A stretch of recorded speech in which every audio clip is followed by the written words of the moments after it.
podcast.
very much, Judge President.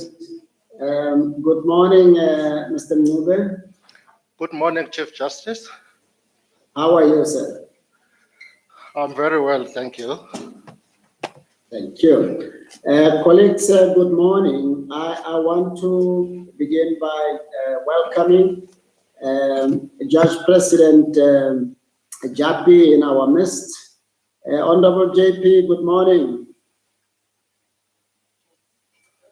And also... Good morning, Chief Justice. Yeah. Thank you, my brother.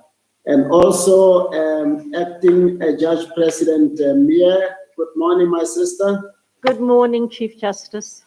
I also welcome on behalf of the Premier, Honorable MEC Mshengu. Welcome and good morning, MEC. Good morning, CJ. Thank you. Mr. Mube, you hold a B.Juris degree, LLB, diploma in environmental law, but you didn't end there. You've gone all the way to a Master of Laws degree in environmental law. Am I right? That is correct, Chief Justice. Did you focus only on environmental law or did you do other courses as well? I focused on environmental law, yes. So it was a thesis from the beginning? Yes, yes. And you've been a magistrate for how many years now? I've been a magistrate for 38 years now. First as district court magistrate and then regional court magistrate since 2014 until now. Yes, that is correct. And you've acted several times in the land claims court. Is that correct? Yes, that is correct, Justice. All in all, for how long would you say you've acted as a judge of the land claims court? I started acting there in 2006, but I would come and go 2006, sure. 2006, 2008, 2009. Then in 2016, I acted continuously up until now. Yes. So you're quite comfortable in that space? Yes, I believe so. Thank you very much. Before I give the opportunity to the JPs and the MEC to put questions to the candidate, may I have the list of colleagues who have questions for Mr. Mnube, please? Lamola. Judge Mir. Singh. Muimang. Dodovu. Schlemmer. Bofu. Chief Justice Judge Japi. No, you're coming automatically. You and AJP Mayor and the MEC come without, you have a right to come in. I'll start with you, JP. After Honorable Dodovich, Prof, and who else? Bofu. Did you get my name, yes. CJ Srekaba? Yes, sir. You come just before Commissioner Barnett. Is Muimang on the list, CJ? Thank you, sir. And JP Mlam. And my, yes, CJ. Thank you. Thank you. JP Japi, let me start with you. Thank you, Chief Justice. Mr. Nube, I've seen you've had several stints acting in the KwaZulu-Natal High Court. You understand that the position that you are now applying for would leave you somewhat with a foot in both courts, that is, in the High Court in KwaZulu-Natal and in the Land Claims Court. You understand that? Yes, I do. Yeah. You started, well, when I found you there in 2017 as Judge President, and you were then acting as a High Court judge, and from time to time you were seconded to the Land Claims Court. Yes, that is correct. Can you just tell us, how did you find that arrangement, Mr. Nube? It is the arrangement which I'm comfortable with. I was able to work under those conditions, working in both the High Court and also the Land Claims Court. I did not find it difficult. I did not encounter any problem whatsoever. What concerns me is, did it interfere with the time it took for you to complete both matters and judgments in matters that you were sitting in? Do you understand the questions? I mean, moving from one court to the other sometimes would cause a delay in the court that you are not sitting in. Do you have anything to say about that? There were no delays per se. There are no delays which occurred in the handing down of the judgments, and because I usually work even after hours, I work on my judgments, and during recess I work on my judgments. So there's no time where I can say that my judgments are delayed because of this working arrangement.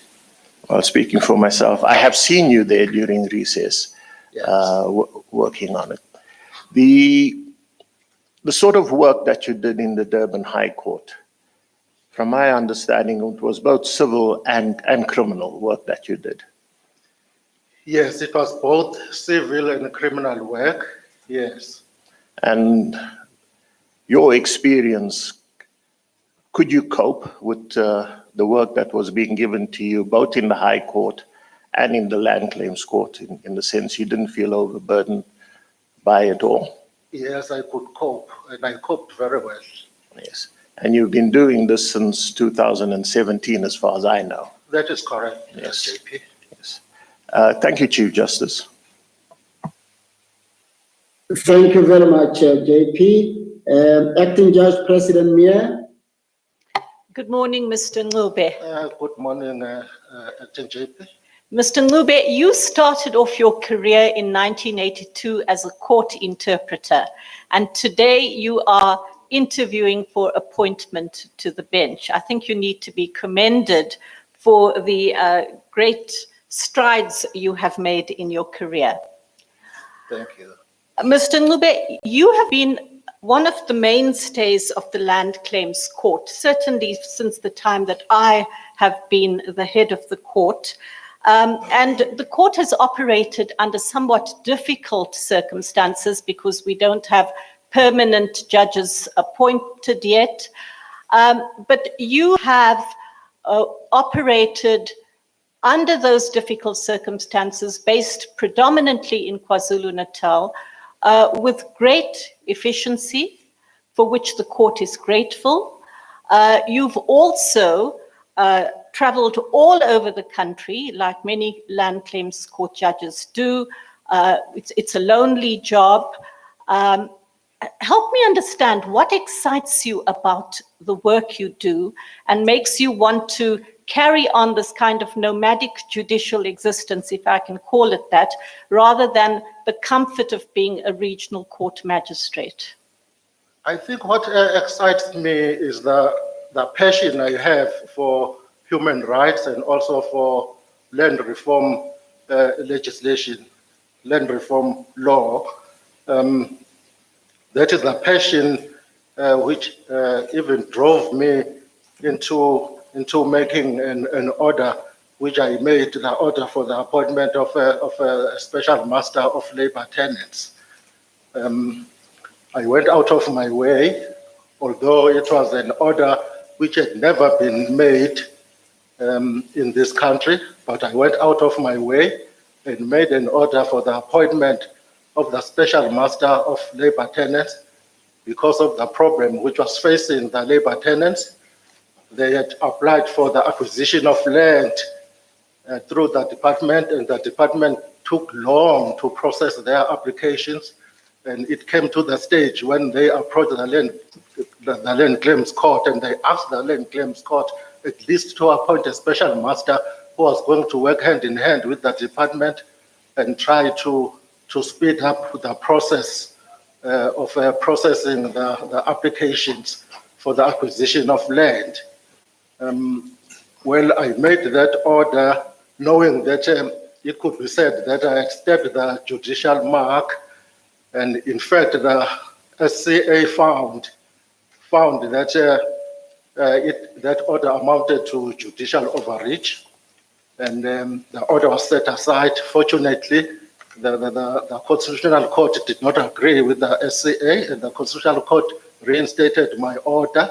In fact, the Constitutional Court found that it was not judicial overreach, but it was the effective judicial intervention in an endeavor to assist the poor, the landless, and the least advantaged members of the society who had waited for 20 years to get what the Constitution was promising them, to get land which the Constitution was promising them, but they were held back by the department, which was not processing their application. So it is that passion which is driving me to work, to go all out and work all over the country and work closely with the Land Claims Court. And it is the court which is close to my heart because of its of inquisitorial jurisdiction. We sit down with the people sometimes, in a pre-trial conference and try to help them to resolve their problems, because litigation is expensive, and it would be better sometimes if you settle the dispute without going to court. So that is the passion which has kept me going all this time. Thank you.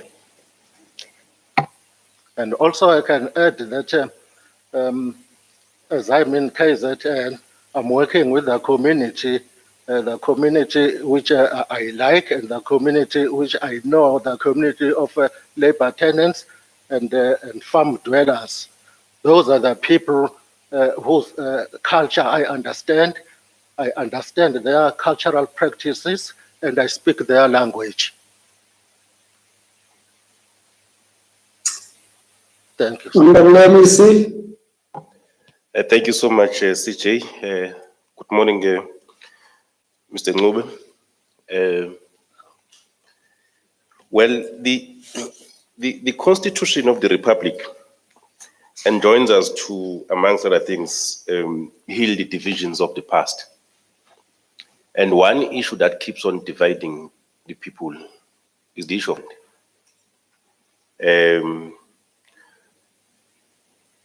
now, you wrote a judgment in the Mwelase case, which gave some glimpse of hope that the slow pace with which land issues are being resolved is going to change. But since then, really, nothing much has changed in terms of resolving these issues expeditiously. And there are other frustrations, such as the high costs that are associated with land restitution. But also in KZN, you would know that most of the land there belongs to Ingonyama Trust, which by implication means that individual households and families can't really have some kind of security of tenure around the issues of land. Now, what do you think should be the role of courts in removing the remaining impediments in order to fast track the issue of land restitution, but also in intervening in the plight of those who are landless and poor, therefore can't afford the expenses related to taking the issues to court, but also around the issues of Ngonyama Trust? I would be interested in getting your views around the issue of Ngonyama Trust versus individual households who can't have security of tenure? Thanks. For now, I would say that I don't see the Ngonyama Trust as being the big issue because at the present moment, the labor tenants are staying in private lands. There are no labor tenants who are staying in the Ngonyama Trust land. They are staying or they reside in the land which is owned by private farmers. And I think as from now on, with this new land court bill, which I believe will be below Parliament, in front of Parliament soon, I think the land court will be capacitated because it is going to have permanent judges who are actually going to see to it that the work is done and that it is done quicker than it was done before when there were no permanent judges. With the question of access to justice in respect of people who are poor and do not have money to hire attorneys and advocates, well, we have legal aid, and at the Department of Rural Development and Land Reform, they also have a unit. They have attorneys, a unit of attorneys who are prepared to help the people if they want to take their cases to court. And also, it is the duty of us as judges of the Land Claims Court, if the person comes there unrepresented and he wants representation, legal representation, we write a letter to the department and ask the department to appoint an attorney or an advocate for those people who cannot afford legal fees. Okay, thanks, CJ. Thank you, MEC. Honorable Minister. Thank you, CJ, Sanbonan, Mr. Ngugi. Yeah, so about Minister. Yes, mine is this matter that you have resolved on, the Moelase one, where you created a special master. It was indeed a novel intervention, but it has really created problems for us because now between ourselves and rural development, you are aware that we have got what is called the master's office at justice, and the special master, according to the ruling, somehow still coordinate with the Department of Rural Development. But that gray area where the master has a role to play in supervising also the work of this special master, because it's called special master. So it's a difficult conundrum that we find ourselves in, although we've tried to find some kind of a workable solution to assist this process. But what will be your advice in terms of the interaction, in terms of government cooperative governance for the special master between ourselves, rural development, and also the role that it's supposed to play for the Land Claims Court? I think, Minister, we must understand that the special master is not there to take over the work which is to be done by the department, but he is there in order to assist the department in doing its work. In actual fact, the special master is the agent of the court. It is the court which is working through the special master. As Judge Cameron found in that Moelase judgment, he said that in actual fact, the appointment of the special master is nothing else but the extension of the independence of the court. So it is the court which is working through him. And I don't think that there will be any problem. There should not be any problems, actually, if we understand that in actual fact, he is working for the court and he is not working for himself. If he encounters a problem, he goes back to the court with the problem which he has encountered. and we sit down with him, and we also sit down with the people from the department, and we iron out the problems which are there.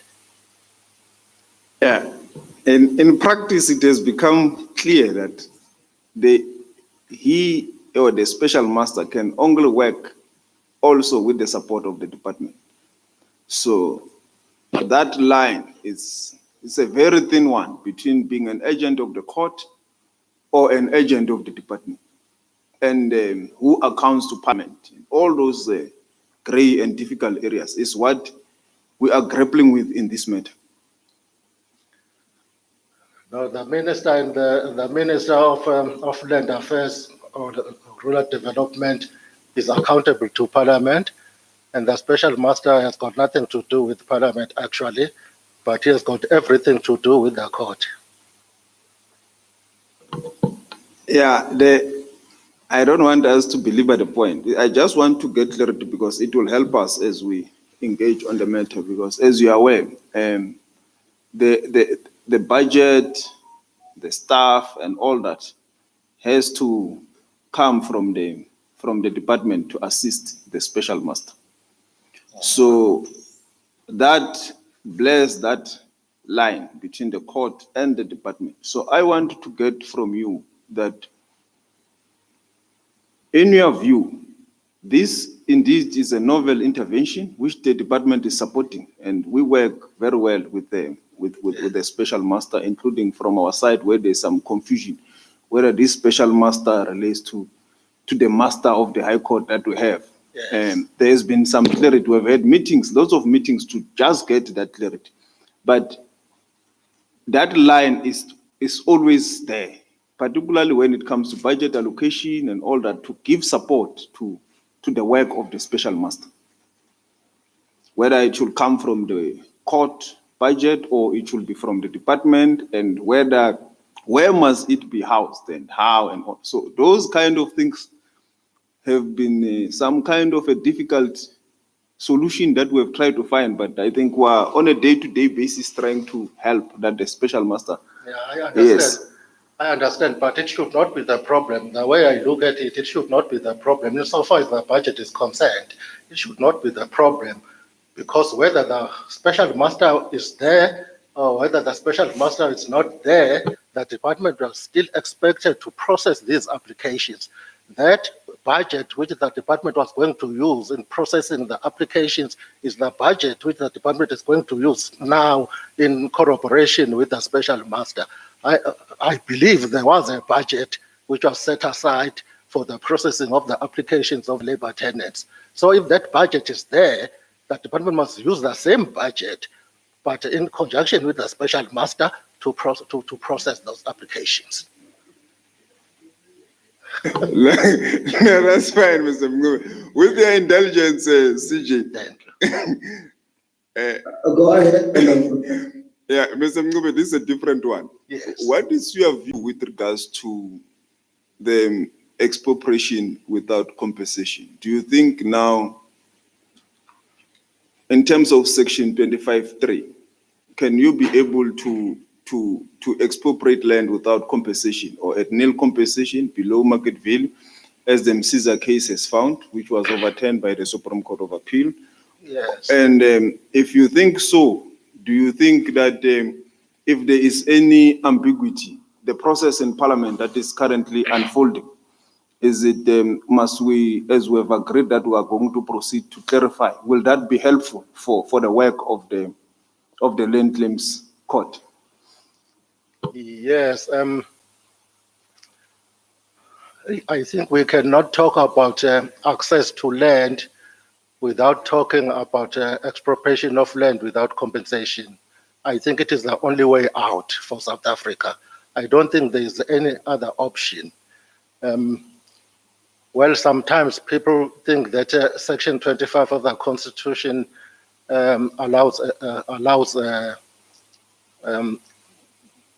they think that Section 25 of the Constitution is all about land, but it is not all about land. It is about property. Even the heading of Section 25 is property. So it is the clause which is dealing with property, not land per se. So if it is going to deal with land, the Constitution must expressly say so. The Constitution must expressly provide for expropriation without compensation. As it is now, it is vague. It is not clear whether there can be expropriation of land without compensation. But if you want to expropriate land, it must be clearly provided for in the Constitution. More so because Section 25, subsection 4B says that property is not only limited to land. So it is property is the clause. Section 25 is the clause which is talking about land, which is talking about property, but not per se talking about land per se. I know that people have always said that Section 25, subsection 8 can be used by the government in order to expropriate land, but I do not agree, because Section 25, subsection 8 will take us back to Section 36, which is the limitation clause. Now, if it takes us back to Section 36, which is the limitation clause, we are going back to square one. We are going back to Section 25. Why? Because Section 36 says if you want to limit the right, that right must be limited in terms of the law of general application, and the limitation must be reasonable in an open and democratic society based on human rights, equality, and freedom. So, in other words, what this clause is telling us, it is telling us that we cannot expropriate without compensation, because Section 25 says if we want to expropriate, you must expropriate you must pay compensation. There are only 3 requirements if you want to expropriate land in terms of Section 25. Land can only be expropriated in terms of the law of general application, and it must be expropriated for a public purpose or public interest, and it must be expropriated subject to payment of just and equitable compensation. So under Section 25, there is no way you can expropriate without Section 25 being amended to make it expressly that you can expropriate land without compensation. I know that the bill, the expropriation bill, Section 12, subsection 3 of the expropriation bill says that it can be just and equitable to expropriate, it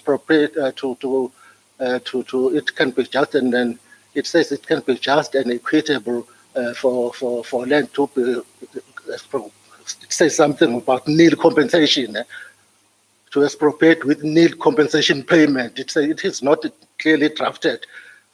It can be just and equitable to expropriate with nil compensation payment. But now I can assure you that if that clause remains like that, and if Section 25 is not amended, that clause will be declared unconstitutional because it is in conflict with Section 25 of the Constitution, which does not allow expropriation without compensation. Okay, so in your view, that Section 25(3) may not lead to a calculation that will be nil compensation? No, it may not. Okay. Unless Section 25 is amended to expressly make provision for expropriation of land without compensation. Okay. No, thank you, Mr. Mngube, and thank you, CJ. Thank you, Minister. Honorable Singh. Thank you very much, Chief Justice, and good morning to you and to all the commissioners and JPs and everybody else that's in our admin team. Kambula, good morning to you. Good morning, sir. Thank you for your responses to the minister, because I was going to follow up on that. But one of the issues I know, as a judge sitting on the Land Claims Court, your primary responsibility is to to adjudicate over disputes that may arise, not only with labor tenants, but also between property that's owned by somebody and communities or other individuals may claim that property. Now, from your experience sitting in that court for as many years as you have, I would like you to share with us the administration side of bringing these matters before court. As you're aware, the cutoff date for lodging application was 31st December 1998.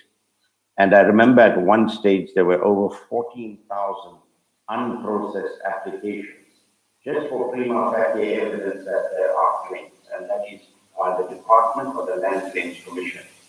What is your experience with regards to administration?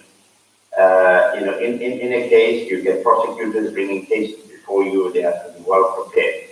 Can you just share your experience? Because is that not also holding up the expeditious resolution of land claim matters? Oh, clearly, that is one of the problems. That is one of the problems which we experience in the land claims court, because we come at the adjudication stage. We have no way of getting hold of the matter before the matter is brought to us.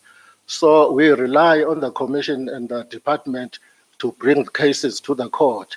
Before the cases are brought to us, there is no way we can control them, unless there is a person who is strong enough to come and apply for a mandamus and ask us to issue an order that the department must bring, or the commission must bring a certain case to court to be dealt with by the court. But up until that stage, there is no way we can deal with the matter until it is brought to us. No, I agree with that. But what's your experience with regard to the administration? Do you think there are serious challenges there that are holding up matters that need to come to court if they have to?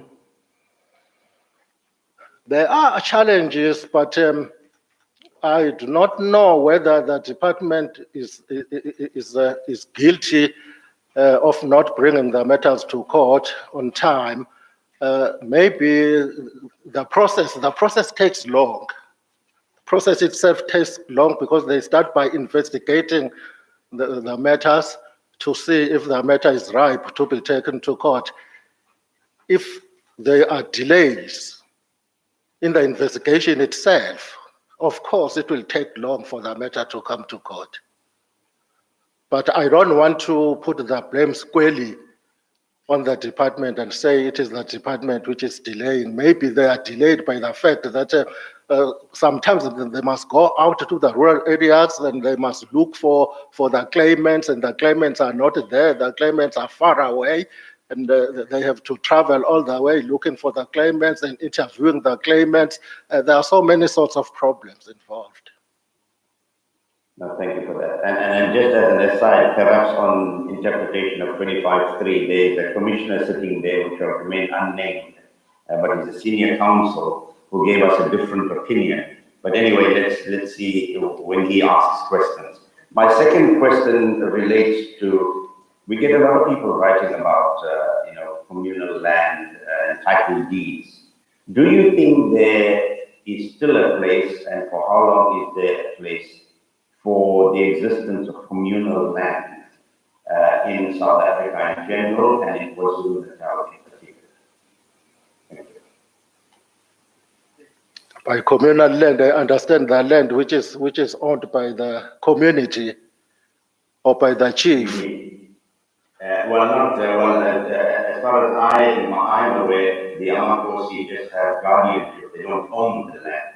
But is there a need for land to be set aside where those that cannot acquire land in a market-related way can have the opportunity to go and settle in particular areas until such time that title deed is offered in those areas? Yeah, the land which is owned by Makosi is problematic because actually I don't think they own the land per se, but they hold the land on behalf of people. The land is not theirs, as far as I understand. It is not theirs, but they hold it in trust on behalf of the people of South Africa.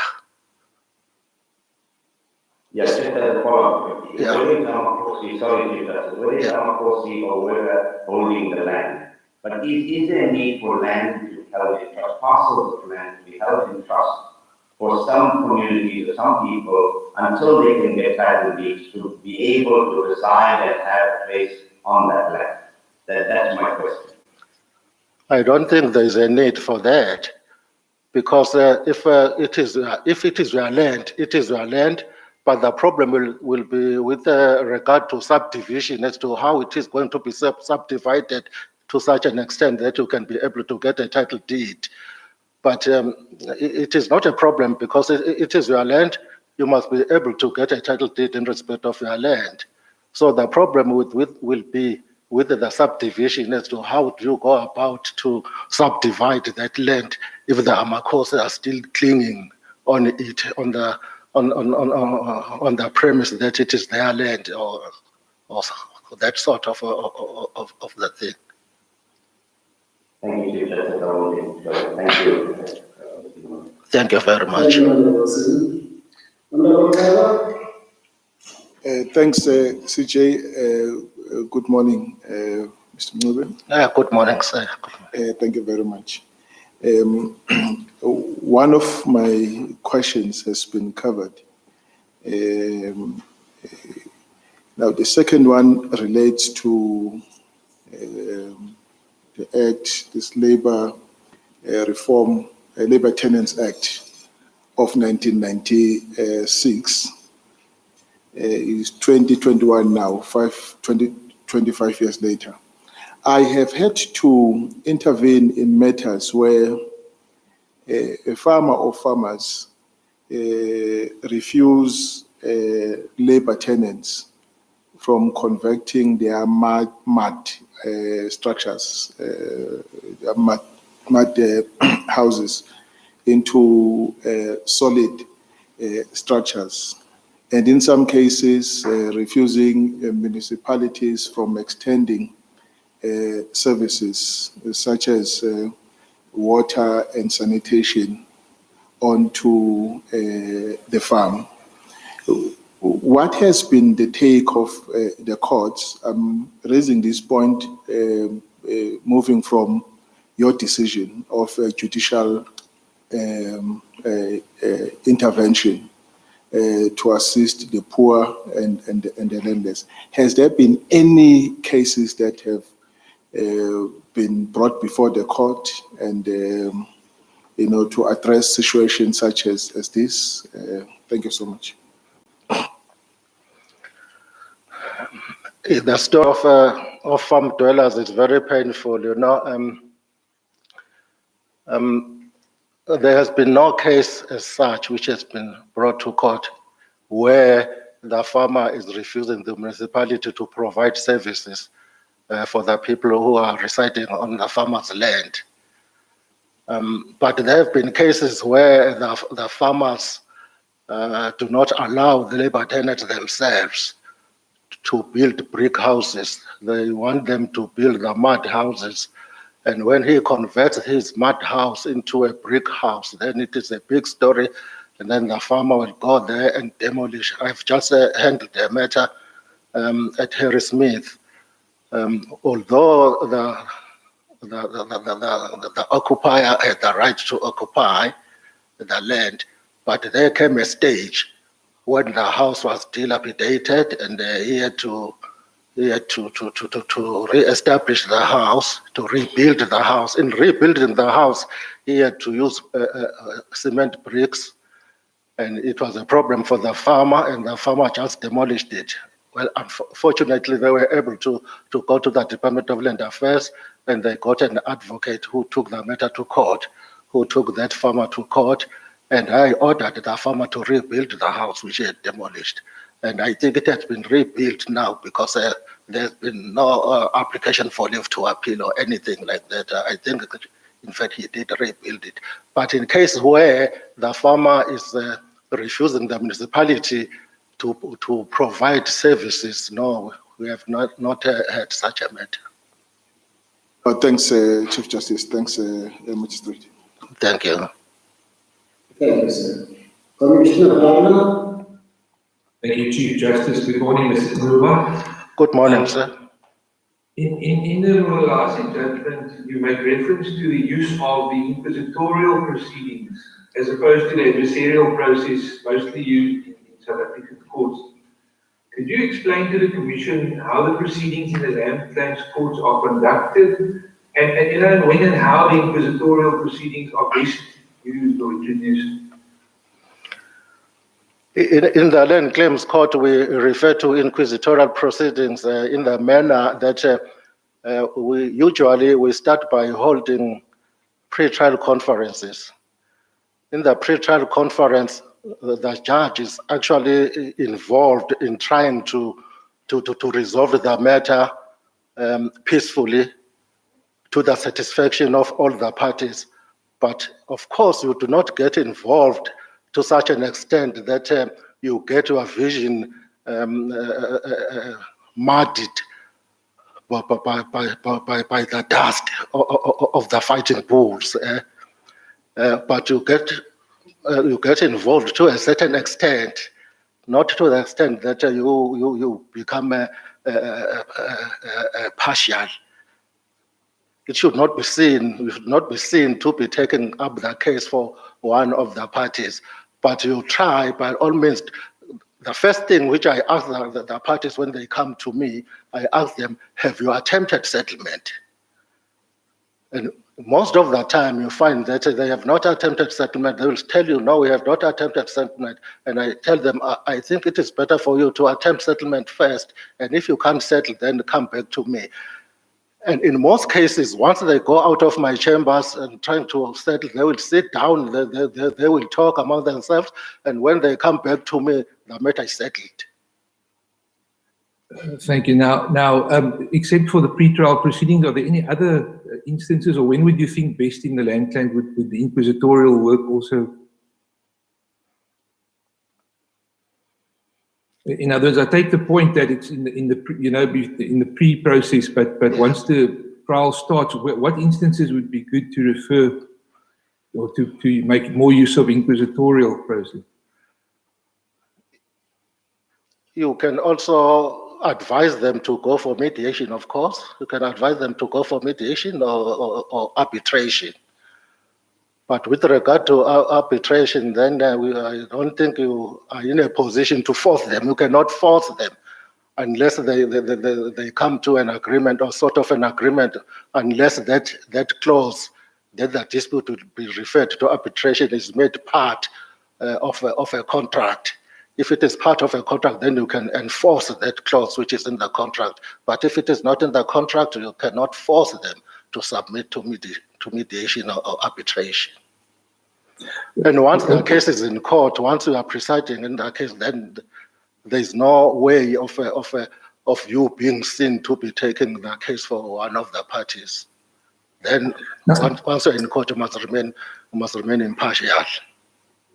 Now, in the context of this special master, and that's my last question in this regard, is you say that you refer to the appointment of the special master, and in referring to this inquisitorial and the processes, you say this will be in line with the appointment of the special master to assist the court. What was your thinking in that regard as to how the special master should conduct processes? Well, the special master is able to go deep into the matter. The special master is able to go to the department. As I'm sitting there at the Land Claims Court, I have no way of leaving the court and go to the department and try to look for the files which are missing, because some of the files there, we are told that the files are missing, and the department can no longer find those applications which were made by the labor tenants. So the person who can only actually and physically go to the office of the minister or the office of the DG in the department is the special master, who will sit down with the DG or will sit down with the minister and discuss the matter and see to it that the officials look for the files, and if the files cannot be found, they will have to get duplicate files in place. Thank you very much. Thank you, Chief Justice. Thank you very much, sir. Honorable Dodovu. Thank you very much, Chief Justice.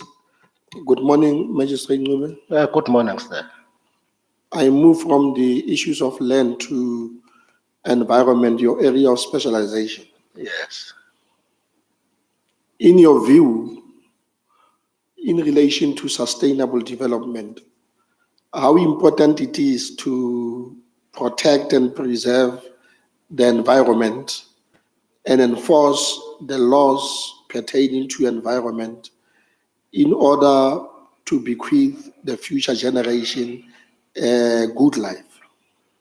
It is very important. We call it the principle of sustainable development, which says that if you are dealing with the environment, you must deal with the environment in such a way that you do not jeopardize the ability of the future generations to deal with the same product which you are dealing with. In other words, you must not deplete the product. And in actual fact, the NEMA, National Management Act, the National Environmental Management, also makes a mention of that principle. And also the Constitution, we must take into account the fact that the Constitution, Section 24 of the Constitution, guarantees every citizen the right to an environment which is not harmful to their health and well-being. It is very important. Yes, those who do business, especially in the sea, they take all the species, and the future generations are really running the risk of seeing these living organisms in person. In the mine sector, those who explore mining, they leave communities under very strenuous environmental difficulties. In your view, the current dispensation in relation to those, do you think that the laws to enforce the current situation, are they adequate? Are there limitations and shortcomings that needs to be attended to? In my view, the laws are adequate. It is only the enforcement, in the sense that people do not report these atrocities. These atrocities should be reported so that the police can come on board and arrest the people. That is an offense. In respect of the sea, the Marine Living Resources Act does not allow it.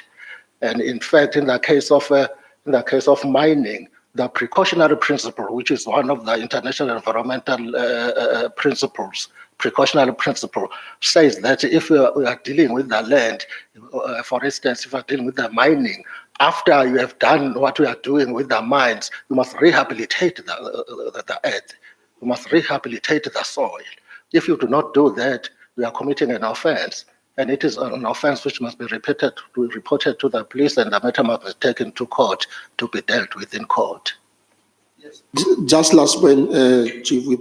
I'm from a mining area, and I see this happening quite often. Mining companies, when they leave, they leave communities in desperation situations. Don't you think that in the course of doing this, we need public education to educate our people about this so that their rights are protected and they know their rights, and as I'm saying, they continue to be protected well beyond the mining activities, for example? Don't you think that? Yes, it is important that people must be educated along those lines. But also, if people are not educated, those who are educated, who know that that is not allowed, they must take an initiative. They must take an initiative and take the matter up to the court so that the people can be dealt with and according to law. I say thank you very much. Thank you, CJ. Thank you, sir. Thank you, Honorable Budovu. Professor Schlemmer. Thank you, CJ. Good morning, sir. Good morning. Good morning. I would just like to know from you, you've been acting in the Land Claims Court and other courts for quite some time, specifically for a fairly long time in the Land Claims Court. Why haven't you applied prior to this application, which is a secondment, which basically assumes that you are a judge and you're just an acting judge? Why haven't you applied before, or have you, and were not successful? Could you please clarify that for me? There's been a problem in the Land Claims Court, as I have said, that there were no permanent judges, so there were no permanent posts which were being advertised. They were advertised at some stage, but they were withdrawn. I applied at that time when the posts were advertised, but they were withdrawn. And the Land Claims Court has been working with the acting judges only, so there was no way in which I could get a permanent post there because there were no posts which were advertised. But this then means if you were to be appointed now and you were to be moved back to KwaZulu-Natal, that would not sit nicely with you. Am I correct? That I did not get that, ma'am. This is a secondment. Yes. So if you were to be appointed now to the Land Claims Court, that secondment can at some stage potentially be withdrawn because that is what a secondment normally is. So that may mean that you will have to go back to KwaZulu-Natal. And it seems like you are not very keen on having a position at a normal bench, but just at the Land Claims Court. No. Is it not? No. If I'm appointed, I'll be appointed in a permanent position, and the post is in KwaZulu-Natal. That permanent post is in KwaZulu-Natal, but I'll be seconded to the Land Claims Court on permanent basis, not as an acting judge. Thank you, that clarifies it. And in fact, that is how I'm working at the moment. I'm based in KwaZulu-Natal, and I work in both High Court KwaZulu-Natal and the Land Claims Court. Yes, but as an acting judge. Yes. Thank you. Advocate Mpofu, Thank you, CJ. Good morning. Good morning, sir. Yeah, well, you've covered almost everything I wanted to ask you, and I agree with you. You've resolved some debates I've been having with the minister. Thank you. Thank you, on a lighter note, like Prof, I would be saying, why didn't you apply not to the Land Claims Court, but to the Constitutional Court? Thank you. The first issue is an issue that you have explained. Do you think that, well, I think you have answered this question in fairness.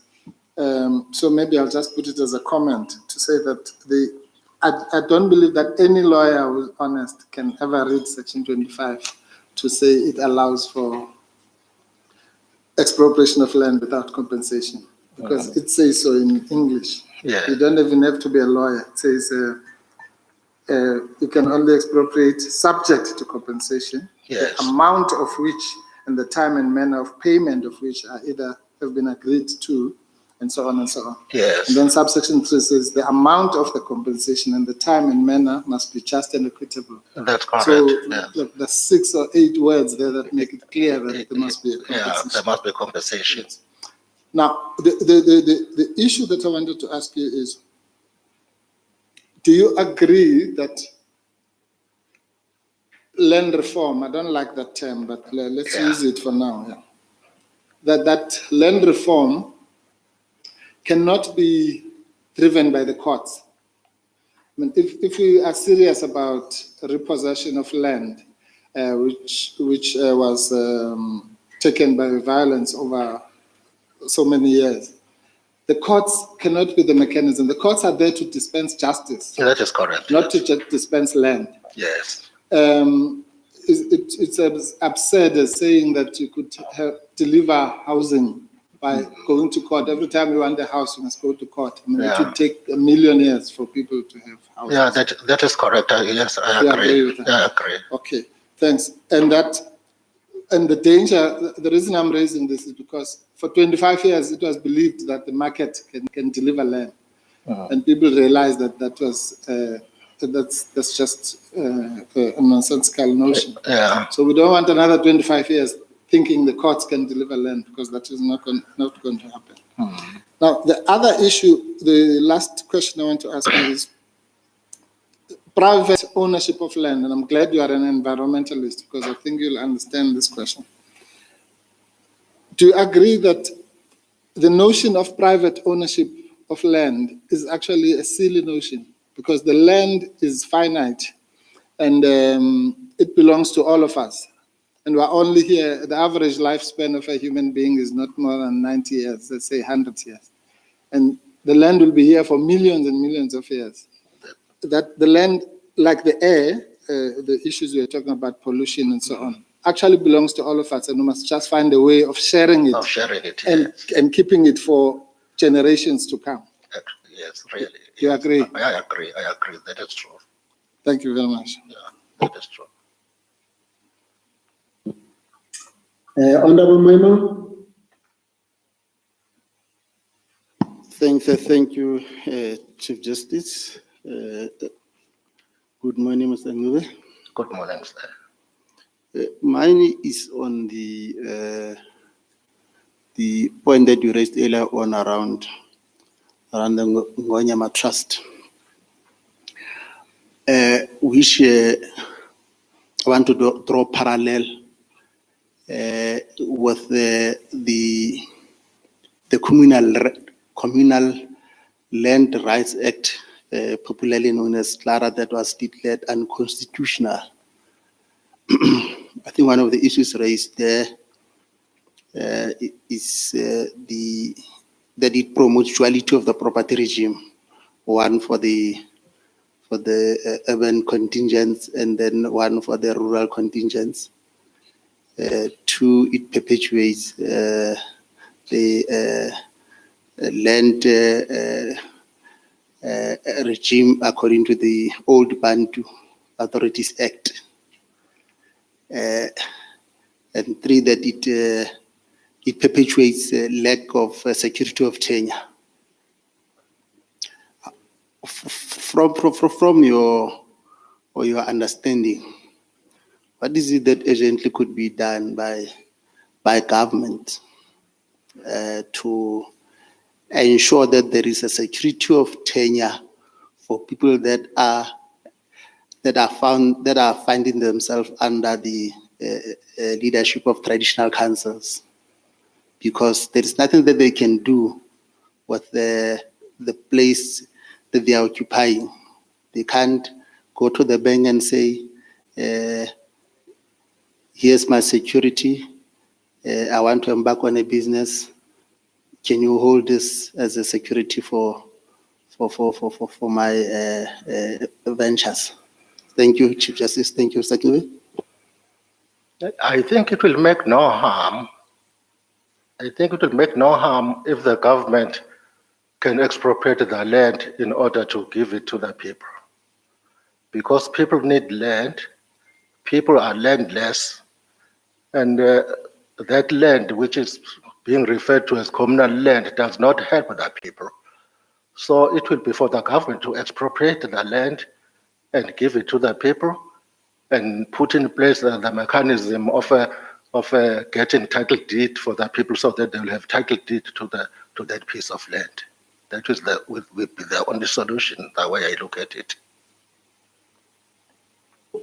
So how are you going to deal with the challenge posed by traditional leadership? Because they have been very vocal, and in one of the point raised is that because of their interest, it delays the right of communal people to also enjoy the benefits of democracy.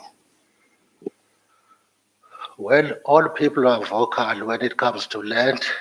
Even private land owners are vocal. They also have got their own issues about their own land. So if the traditional leaders are also vocal, it will not be something new. All people are vocal when it comes to their land, but still the land can be expropriated if we are serious about giving land to the landless people. Thank you, Mr. Ngube. Thank you, Chief Justice. Thank you. Thank you, sir. JP Mlambo. Thank you very much, Chief Justice. I heard Honorable Singh refer to you as Kambule. Yes. Oh, so Mzilangata is the ones we start with an M. Yes. I see.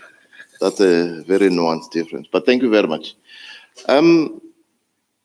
I see you mentioned a parthead matter when you were completing the questionnaire in the High Court. Has that parthead matter been finalized? The parted matter, actually, it is being finalized. All the evidence is before the court now. It was a very long matter, but all the evidence is before the court. The advocates will be are now sharing the exchanging their heads of argument. Next month they will be arguing the merits, but the matter is almost finalized. How long has it been parthead? Since, well, from the time before you completed the questionnaire and told us about it. From the time before I completed the questionnaire, it was already parted, but actual fact, this is a claim for damages. It started with another judge who decided the question of liability. Then it came to me on quantum only. So quantum usually it takes long. Those experts who are giving evidence there, it takes long. I had 8 experts who were giving evidence on damages, and yeah, it started before I completed the question. But it's a High Court matter, and High Courts run on a running roll basis. So that's why I'm asking, why has it stayed so long parted and not been finalized? It is no. On my part, it has not been there for a long time, actually, because the moment I came, the JP gave me the file, and I started with the trial almost immediately. I started with the trial, and as I have said, it was a long trial. Evidence of the plaintiff, evidence in chief, took 5 days to complete, and the cross-examination took 9 days. Cross-examination itself, the plaintiff alone, it took 9 days before he could call the other 7 witnesses who came after him. Okay, so you say on your side it's not been long, even though you completed your questionnaire in 2019, we're sitting in 2021. No, I mentioned it in the questionnaire because it was a parted, but not because it was a long outstanding parted. Okay. So I thought it was fair for me to say there is a parted, which is still outstanding, but not that it was a long outstanding one. Yeah, the only reason I ask is it is of interest to us as heads of courts to make sure that matters run and are finalized. Yes, I agree. You agree? I understand. Yeah. Other than the special master case, do you have any other cases that have, your cases that have gone either to the SCA or to the Constitutional Court, and with what result?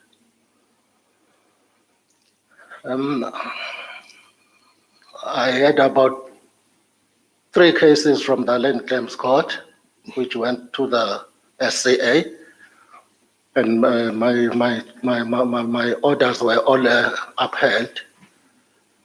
And I had 1, now I had 2 from the High Court, which went on appeal to the full bench there, and my orders were also upheld, and one of them is reported. Yes. Thank you very much, Chief Justice. Just as a follow-up, Chief Justice. Thank you very much, Judge President. Just as a follow-up to Justice Madonsela. Yes, sir. Please go ahead. I heard that Judge President Mlambo referred to the running roll. Just for the record, in Durban, KZN, we do not have a running roll in the sense of a running trial roll, in the sense that they have in Joburg, where when you are allocated a matter, you have to run through it and still finalize it. Is that correct? Yes, I agree. No, in Durban, there's no such. Thank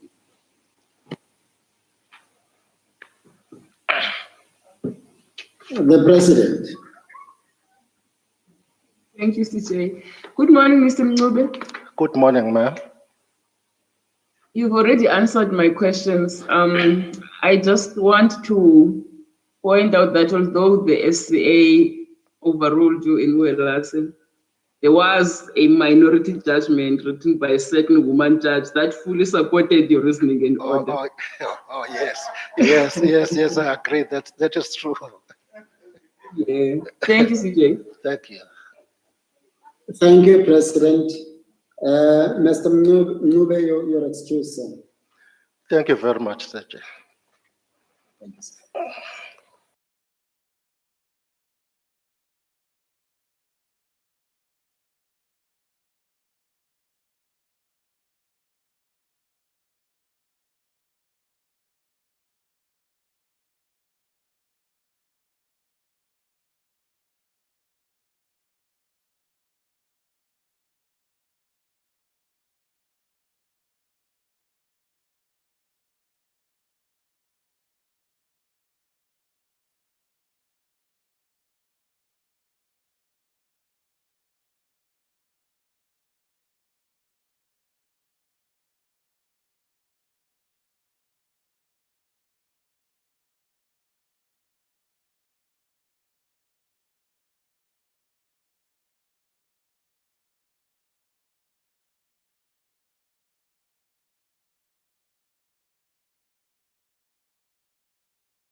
Feel free to take off the mask if you're so minded. Otherwise, you may proceed with it.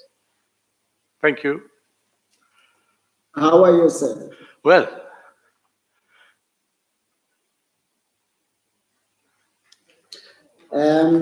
You've been a judge for about 3-4 years now. Am I right? yes, And you've acted in the Land Claims Court. yes. Okay. Just briefly tell us why you would want to be seconded there, very briefly, and why you are the right person to go there. Yes, Chief Justice, the permanent appointment in North Gauteng has been an extremely interesting and enjoyable process since I was appointed. I enjoyed the collegiality and the work that the JP does in that division to ensure that the court runs well oiled. Having said that, I have, during my stint of just over 3 years at the Land Claims Court, I particularly enjoyed the aspect of restoring land to our people. It's been a passion that I carried since early practice years, and it was extremely rewarding to sit in that court and see a genuine change in the lives of people that were restored.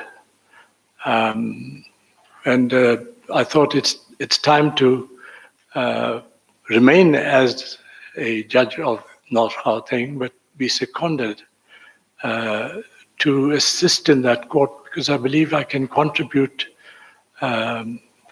formidably to the functionality of that court. As we know, the court presently is almost non-functional, and there's a fair amount of work to be done. I think with my past experience and experience on the bench, and in this court, I can make a contribution. Thank you, sir. Apart from the two JPs and the MEC, may I have the list, the names of colleagues who have questions for the judge, please? Matonsela. Singh. Schlemmer. Mpofu. Nyambi. Barnard. Sorry, Barnard. Reichenbach, please, Chief Justice. Baba. Mlambo. Maya.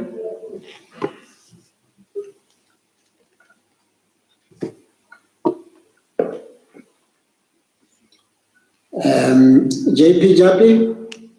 Thank you, Chief Justice.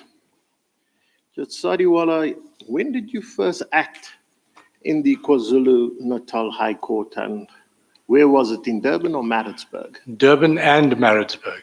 When was it in Durban? I don't have the dates offhand, but it was in about eight or 9 years ago. Yes, and as I recall at the time, you were involved. It was a long criminal trial, wasn't it? Yes. Yes. How long did that trial take? 6 months. Yes. Why did it take so long? It was the nature of the matter, essentially. Yes. There were a number of witnesses. The issues were complex. There were certain delays with certain availability of certain witnesses. So there were various issues that arose at the time. Some that could have been avoided by the parties, and others that were actually avoided, and the matter was eventually finalized. And in Durban, when last did you act in Durban? This was also about 8 years ago, 9 years ago. And the work you did in Durban was largely criminal, as I understand. No, civil and criminal. No, in Maritzburg, I know you did some civil work. Yes. Is that correct? Yes. Civil in Maritzburg and civil in Durban. Yes. Now, you are a permanent judge. Yes. In Gauteng. And the position you are now applying for would sort of, as I put it to the last candidate, straddle two courts, one leg in the High Court and the other in the Land Claims Court. Yes. Now, if you have two matters in both courts outstanding, how do you go about prioritizing? Which matter would you give priority to? Well, I assume if I'm seconded and I am practicing, I'm on the bench on a matter that relates to the Land Claims Court, I would deal with that first. But clearly not just simply proceed at my own whim and fancy, but discuss it with the JP as to whether that is suitable, because I'm only seconded to that court. But as I understand it, my allegiance to the High Court remains. I see most of the work that you've done, or cases that you've put up, were cases, civil matters in Gauteng. Is that right? Yes. Don't see any from KwaZulu. Is that correct? I know it's about 8 or 9 years since you were last there. Yes. Do you remember any specific case? Not offhand. Yeah. Not offhand, but I mean, I looked at significant trials that I thought must be put up, and just not burden the bundle, which is already quite thick. Yes. And generally, what was your experience like as an acting judge in KwaZulu? As an acting judge? Yeah, you've excellent. To be a judge in your division with your personality, not that my current JP's personality is any less and supportive. It is a good court to be in. I enjoyed my stay there, and as I enjoy it in Pretoria. And of the two centers, do you think there's a difference between Durban and Maritzburg in the way the work gets done? Vast difference. Yeah. Vast difference. And which one would you prefer? I think I'd prefer Pietermaritzburg. That's understandable. I can see that. Yes, thank you, Chief Justice. Thank you, Judge President. Acting Judge President Mia. Good morning, Judge Sariwala. It's nice to see you again.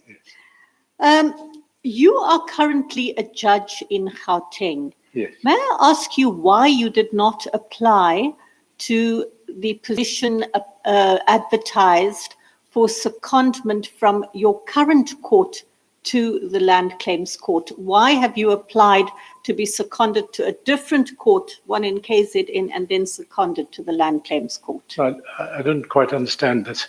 As I applied for secondment, there was a post advertised for secondment for the Land Claims Court,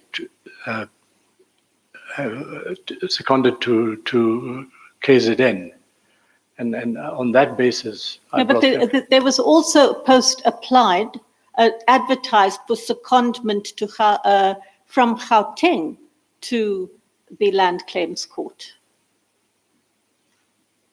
And there were people who applied and they withdrew. Yes. I'm just interested to know why, as a judge in Gauteng, you are now applying to be, in effect, you're applying to be transferred to another high court, and from that high court, seconded to the Land Claims Court.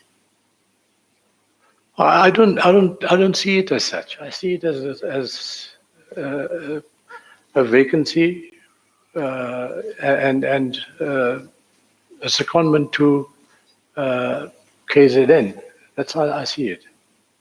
Okay, Judge Sariwala, my concern is you and I are both Durbanites, yes, and we both have a soft spot for Durban. Yes. And how much of this application is a desire to be in the Land Claims Court or a desire to go back to your home base? Well, if I wanted to go back to my own place, I would certainly have done so, resigned and gone, applied to KZN. But I enjoy, as I said it in my opening address, that I enjoy working in both courts, and I want to, when needed, assist both courts. All right. And if you don't succeed in this appointment, would you apply to be seconded to the Land Claims Court as a Gauteng judge? I haven't thought about it. Right. Judge Sariwala, in your questionnaire, there are a number of reserved judgments that you refer to. Yes. And this was, understandably, the questionnaire was filled in 2019. Yes, it was an old one. You list 4 reserved judgments, and there were 3 part-heard matters. I take those all those have completed. been handed down long ago. And currently, what is your position? I have with I have no outstanding delayed judgments. I have judgments to hand down. There are 2 of them that I should hand down within the next 2 or 3 weeks. Thank you. Chief Justice, I may have 1 or 2 further questions later on in the interview, if that's all right. I will indicate so. Thank you, Judge Sariwala. Thank you. Thank you, JP. MEC. Thank you, CJ, and good morning, Judge Sariwala. I think the first question has been covered. The other one that I have, the issue of the communal land in KZN is really one of the contentious issues. And the communal land, most of it is held by Amakosi, but it actually belongs to Ingonyama Trust. So they hold it in custodianship of Ingonyama Trust. Now, that creates a situation where households or individual people are unable to enjoy the security of tenure. So they are literally there as tenants in a sense, but they can't use the land that they have or that they occupy for any collateral means.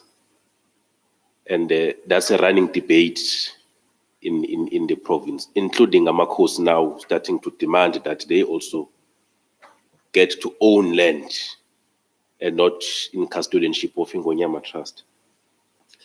Now, what do you think should be the solution around that debate? Thanks. This has been a thorn for government, and given the nature of the dynamics that exist in respect of that land, attempts have been made, some very serious attempts that I'm aware of that have been made. None of them came to fruition. It's a clash between the existing land, its ownership, its occupation, whichever it is, and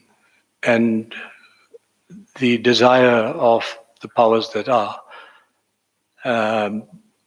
This impasse will not be sorted out, even if it is litigated upon, and then previously was. The issues are far too big to be dealt with in a court, in my opinion. There needs to be a different form of intervention, an urgent intervention, to get parties to reach some kind of consensus on property, occupation, sharing, even ownership. And this has to be done by, in my view, the best method is mediation in this case. Mediation this is a classic situation where mediation is perhaps the only way, but mediation with parties separately and then mediation of all the parties. I don't think there was a very serious attempts. I'm aware of one or two attempts that were made, but there needs to be a serious attempt with all parties participating, with all their kid gloves off, and rationality being there, reality being there. The land is dependent on the government. Government is dependent on the people that are on that land, and it's just one difficult issue.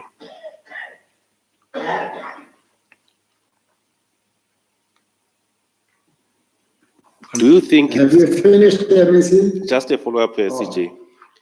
Do you think it accords with the spirit of the Constitution to have one institution occupying so much land when the majority of the people can't enjoy security of tenure? On the face of it, no. On the face of it, no. But one can't, in isolation, deal with the issues in respect of the trust. There are various dynamics, and I believe that all the dynamics must be brought to the fore and discussed piecemeal. It may take some time, but it's unfortunate that when there's a deadlock, people walk away. There's far more anger. In fact, it's worse than the previous occasions when they tried to deal with it. But there needs to be a resolution, and a quick one at that as well. And Ngonyama is not the only one in our country that should be dealt with in that way. Thank you so much, CJ. Thank you, MEC. Advocate Madonsela SC. Thank you, Chief Justice. Good morning, Judge Morning. Sadewala. Morning. The question I'm going to ask has already somewhat been covered by the question posed to you by Justice Mir. Yes. But I just want to clarify it from my own mind by asking differently. You are already a judge in the land claims court, because I've seen you doing one amongst others, the Salim case, which went all the way to the Constitutional Court. You already are doing land claims. I have done land claims. You've done many, actually. Yeah. As a sitting judge in Gauteng. Yes. Now you are applying to be a judge in the High Court in KZN doing land claims matters, or seconded in that court. What difference will it make to you if you were to be appointed in KZN and doing land claim matters, which you are already doing as a Gauteng judge? I don't understand the difference. Well, I originate from Durban, KZN. I'm a KZN boy. Ladysmith in particular. Namit. Namit, as I can, yeah, where I come from. I know the community, I know the society there, and I've done a lot of work amongst communities, right from my practice days until recently.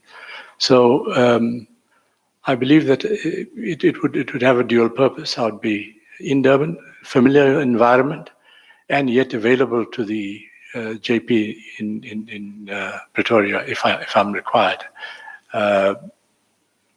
I am, to answer your question, in addition to what I said, I am familiar with the dynamics of KZN and the land issues. But my understanding is that the Land Claims Court is a nomadic court, to use the term that Judge Mir used. Your judges are rotated throughout the country. You don't have to be a judge in the province. You are a judge nomadically. Well, yes, one travels around the country, but wherever you are, you travel around the country. It's part of the work in the Land Claims Court. You have to travel. You have to go to where the land is and do inspections, and these things are. It's part of the process in the Land Claims Court. So it doesn't make any difference whether you're in the Gauteng, you're doing land matters as a Gauteng judge, or land matters as a KZN judge. It seems to me. Am I wrong? Well, certainly there's no difference in the work you do. Absolutely. It's just that where you are based. What I'm saying is that I would like to be based in KZN and work from KZN. Just as a follow-up, just one follow-up. So if we were to be appointed, yes, in KZN, a vacancy will then occur in Gauteng. Yes. Oh. So then we must thereafter fill that vacancy. No. As a JSC. At the time, I will make a decision if I'm of the view that I'd like to do to change. But I mean, that's as far as I can take it. Thank you, Chief Justice. Maybe just a follow-up, Chief Justice, on this matter. Please go ahead, sir. The process of permanent secondment,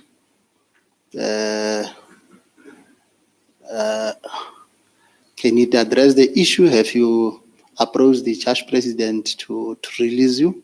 Yes, I have spoken to the Judge President and I have his blessings. You know, the difficulty is you are a judge, the JSC is interviewing a judge for a judge position. The issue is, have you encountered any problem with regard to secondment to the Land Claims Court? No. Okay, thank you. Thank you, Chief Justice. Thank you, sir. Honorable Singh. Thank you very much, Chief Justice, and good morning, Judge Sadiwala. Morning. Good morning. Yeah, just to confirm, your hometown is Ladysmith, as Commissioner Madonsela comes from there as well, Nambiti. And the other question relating to communal land, etc., has been canvassed by MEC Mshengu and taken up by Commissioner Madonsela as well. I would just like to ask you a question which I asked the other candidate. And if you can just share your experience with us, having served on the Land Claims Court. 31st December 1998 was a cutoff date for submission of land claims. And I remember at one stage there were about 14,000 or so unprocessed land claims for prima facie evidence that there is indeed a claim. You have to adjudicate on matters when they come to the court. Well, that's the purpose of the court. What is your experience on the administration before matters reach your court of land claims and processing them? Thank you. Well, one experiences a matter or receives a matter that is allocated or that it reaches the court, presumably after the department and the communities have engaged each other in an attempt to find some ground or common ground for relating to restoration. But other than that, matters are referred to the court, and at that stage the engine starts running. The investigations are completed, and if the parties haven't agreed, the matter is set down for trial. Yeah, what I'm trying to ascertain, just as a follow-up, is that, very often I hear and others hear that the court is delaying the process of land restitution and land reform. Is that a fair criticism? If somebody applied in 2000 and you're hearing the matter in 2020, is that a fair criticism on the court, or is it the process before it comes to court? That's what I'm trying to ascertain. Yes, no, it is.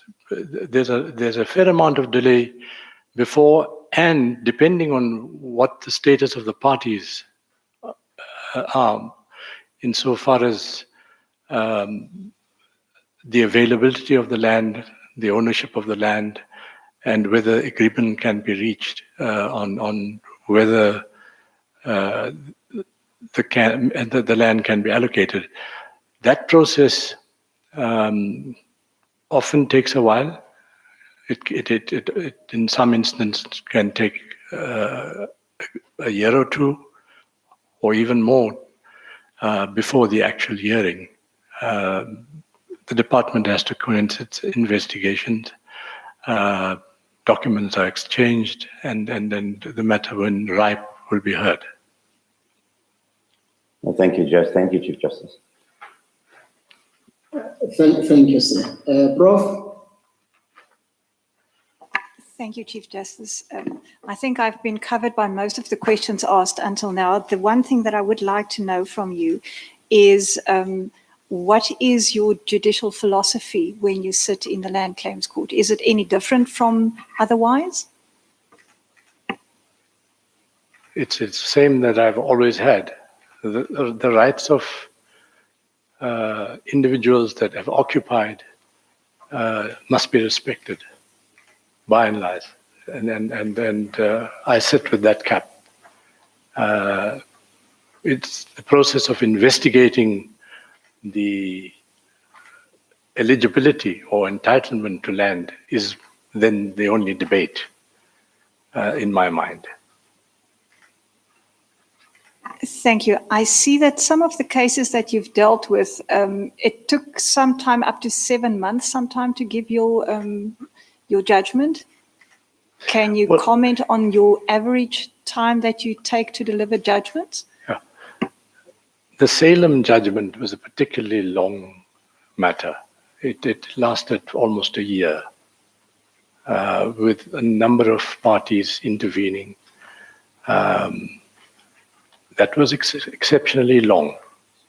It ran maybe even just beyond a year. And that judgment has been upheld by the SEA and the Crown Court. They acknowledged my judgment, and it has assisted in the subsequent processes. But by and large, judgments are done and finalized as quickly as we can, certainly not beyond the periods that are stipulated, 3 months, 6 months, depending on the nature of the matter. One aims for 3 months after, maximum of 3 months after the judgment, the matter has been finalized completely. Thank you, sir. Thank you, Chief Justice. Thank you, Prof. Commissioner Mpofu. Thank you, CJ. Good morning. I'm here. Good morning, Judge Sadwell. Morning. Yes, thank you. I'm torn between whether you should leave our division or not. But I just wanted to point out something maybe about to follow up on Prof's issues about your judicial philosophy, which I'd like you to explain more, whether you're going to the Land Claims Court or stay where you are. In relation to a crucial issue of women's rights, I appeared in a matter before you where you expressed, I think, a philosophy, at least on that issue, that is something that I think should be encouraged, particularly with male judges, because sometimes it's believed that it's only female judges who might be sensitive to these issues. And I want to read from the judgment where you started. Your heading says, women's rights are human rights. And you say, historically, women have been excluded from political life and decision-making process. Women's campaigns for participating in the public and political arena date back to the 19th and 20th century. Although many of women's rights have been secured in every country in the world, in practice, those rights can sometimes be meaningless when other conditions make it virtually impossible or very difficult for women. And you even referred to the Convention on the Elimination of All Forms of Discrimination Against Women. To what extent is that part of what Professor called your judicial philosophy? And what is the importance of, as I say, male judges being sensitive to those issues in the current environment in South Africa? Well, I say in this day and age, and sadly it took a long time, there is no excuse to show utmost respect to women's rights in any matter. They need to be elevated as the rights that were trampled over the years. There should be now some reparation that starts in all our minds as men, and to ensure that there's, as quick as possible, parity in the type of treatment that women are entitled to. Thank you. Now, specifically to do with land, we know that some of the impediments to progressive land reform, if one can call it that, are some of the traditional practices, and in the fact that although you might distribute land to Black people, which is something that needs to be done, there are still practices that are limiting to women's ownership of land. How would you assist in blending that dichotomy, so to speak, if you are appointed? People that do not create the space and area for those rights to be expressed and implemented don't belong to us.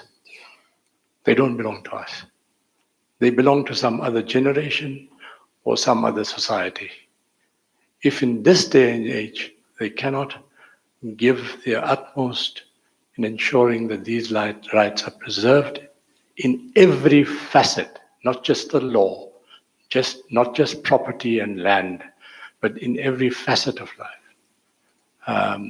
And the sooner our society becomes a party to that convention, the better for this country. Thank you. Thank you, Sir. Thank you very much, Advocate. Honorable Nyambi. Thank you. I'm covered, CJ. Thank you, sir. Commissioner Barnard. Thank you, Chief Justice. Good morning, Judge Sandiwala. Morning. I'm just thinking about the evidence, if you can maybe just address us on the use of expert evidence specifically, you know, as in that Salem Party Club judgment, as it evolved through up to the Constitutional Court, it was pointed out that even though evidence that is not admissible in other courts would be admissible in land claims matters in terms of the Restitution Act. So the question is this, is how important is expert evidence in the land claims court matters, and how does the court deal with it in determining claims and the whole, you know, dual witness accounts on the one hand and historian accounts on the other hand? Yes, that's a very interesting question. The process of land claims deals with mainly rural people. Majority of the large claims are relating to people that are indigent, living in poor circumstances, and the past has been obliterated almost entirely over the years. So one starts with a investigative process, firstly via the commission, and once the matter is handed over to the court, inspection in locos are held. I've walked many a mountain with a stick and without a stick to ensure that we have a good grip on what is there on the ground, what rights are there, who's been flouted of their rights,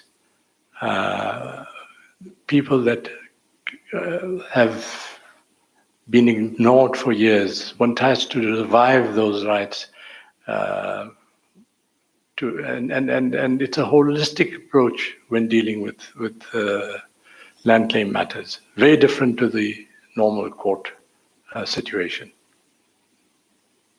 I'm sure Judge Mir will agree with that. Just related to that, what's your view to the special master appointment that has been made previously by the land court?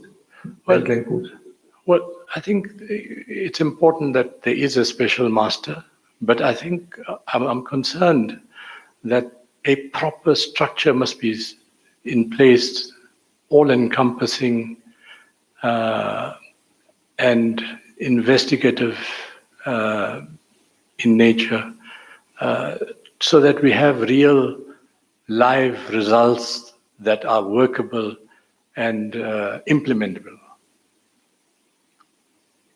Thank you, Judge. Thank you, Chief Justice. Thank you, sir. Honorable Breitenbach. Thank you, Chief Justice. I'm covered. Thank you very much. Honorable Baba. Thank you, Chief Justice. I'm covered. Thank you, sir. Honorable J.P. Mlambo. Chief Justice, I had raised my hand, Matorodlip. I think you omitted my name. I apologize, Commissioner. I think it was at a time when names were coming up quickly. I apologize that I didn't slot you in. Can I hand over to the JP and then you'll come after him, or do you want to come in now? The JP is pointing at me. I think I'll come in now. All right. Okay, go ahead, Commissioner. Okay, thank you, CJ. Good morning, Judge. Morning. I just want to find out, when you responded to the MEC regarding the Ngonyama Trust and some of the questions that were asked, you said it's quite a difficult issue and very difficult. You don't even think that the courts will resolve it. Yeah? But you suggested that mediation may be the way. But my question is, mediation is where two parties agree to go into mediation. I mean, the positions of the community, the government, and the Ngonyama Trust are very far apart for me, to go for mediation. Are you excluding the issue of expropriation if the matter goes to court? Well, it depends on the extent to which negotiations go and whether parties can meet at some reasonable level to accommodate both the views. And that's a serious attempt, as I said earlier on, must be made.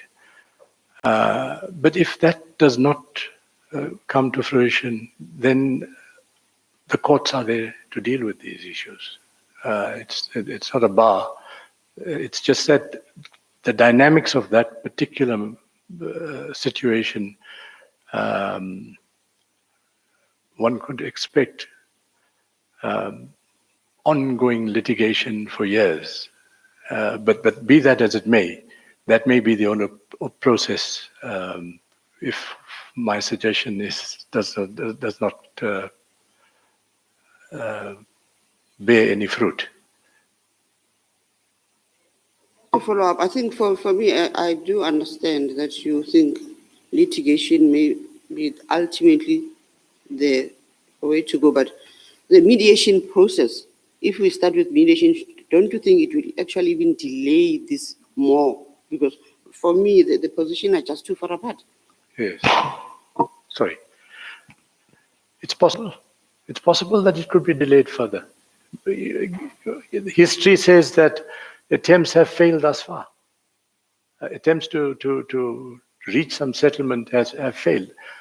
The suggestion that I am making is that there needs to be an all-encompassing participation in one final attempt to reach consensus on at least some of the issues, if not all at once. It may be holistically too much of a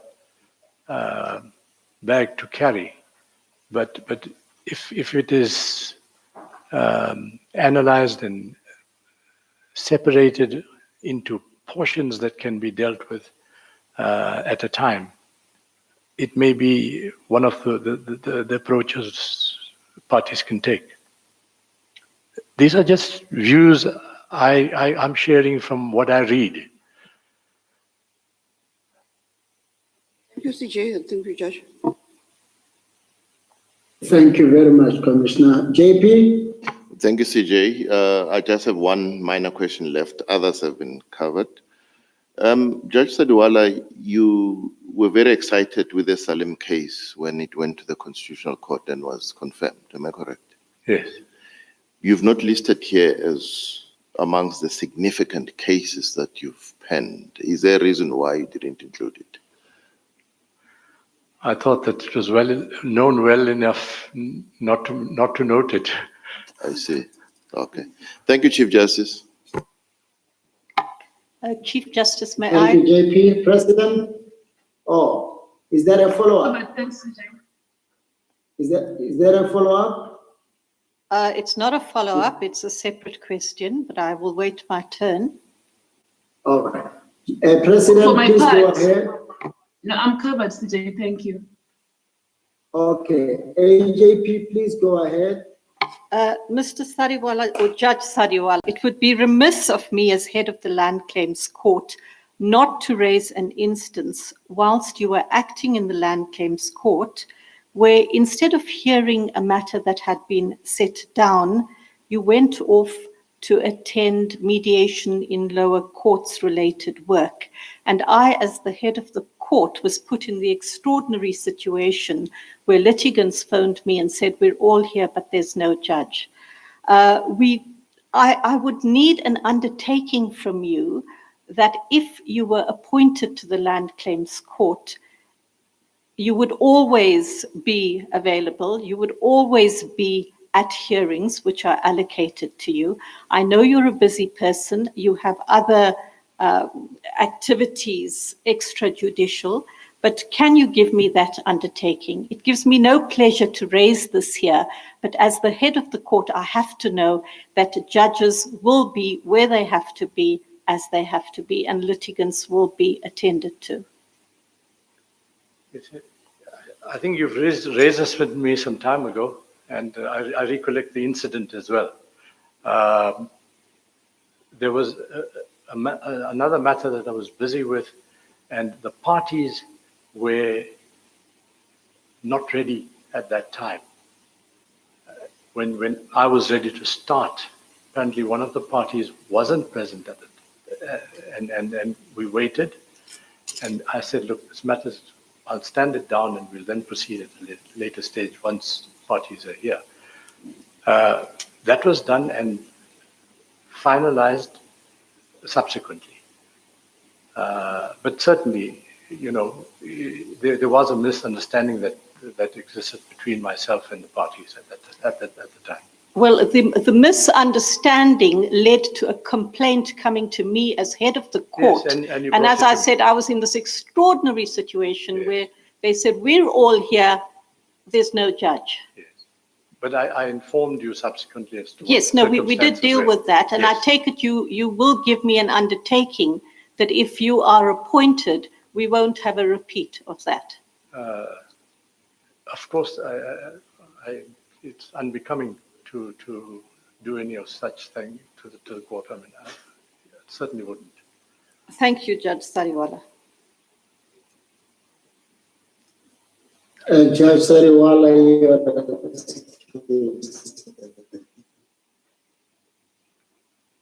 Thank you, CJ. thank you, sir.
Chief Justice, the candidate is ready. Thank you very much, Judge President. Good morning, Mr. Pedersen. Good morning, Chief Justice. Good morning, Commissioners. Are you well, sir? I'm very well, thanks. Thank you. You hold a BA LLB degrees, am I right? That's From correct. the University of Durban, Westville. That's correct, Chief Justice. And in fact, you were an attorney for about 2 years, am I right? That is correct, Chief Justice. And have been an advocate for about 21 years. It'll be 21 years in July. Yes. Just by the way, any reason why you haven't become SALT yet? It's quite a good question, Chief Justice. It's a decision that I considered at the Durban bar. There's, in my view, an over-proliferation of silk. In fact, we probably reach in a state where we're going to have probably more silks than juniors in time to come. There's a shortage of senior juniors, and as you have seen from my application, I've got quite a busy trial practice, fortunately, and it's always a difficult decision to give that up, and making the decision to take silk.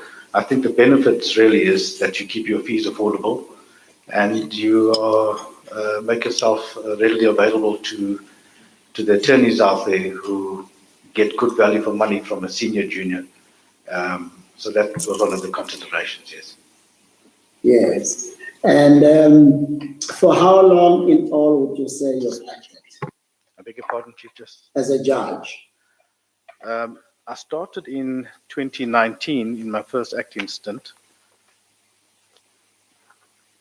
September 2019 through to October 2020, a total of almost 24 weeks.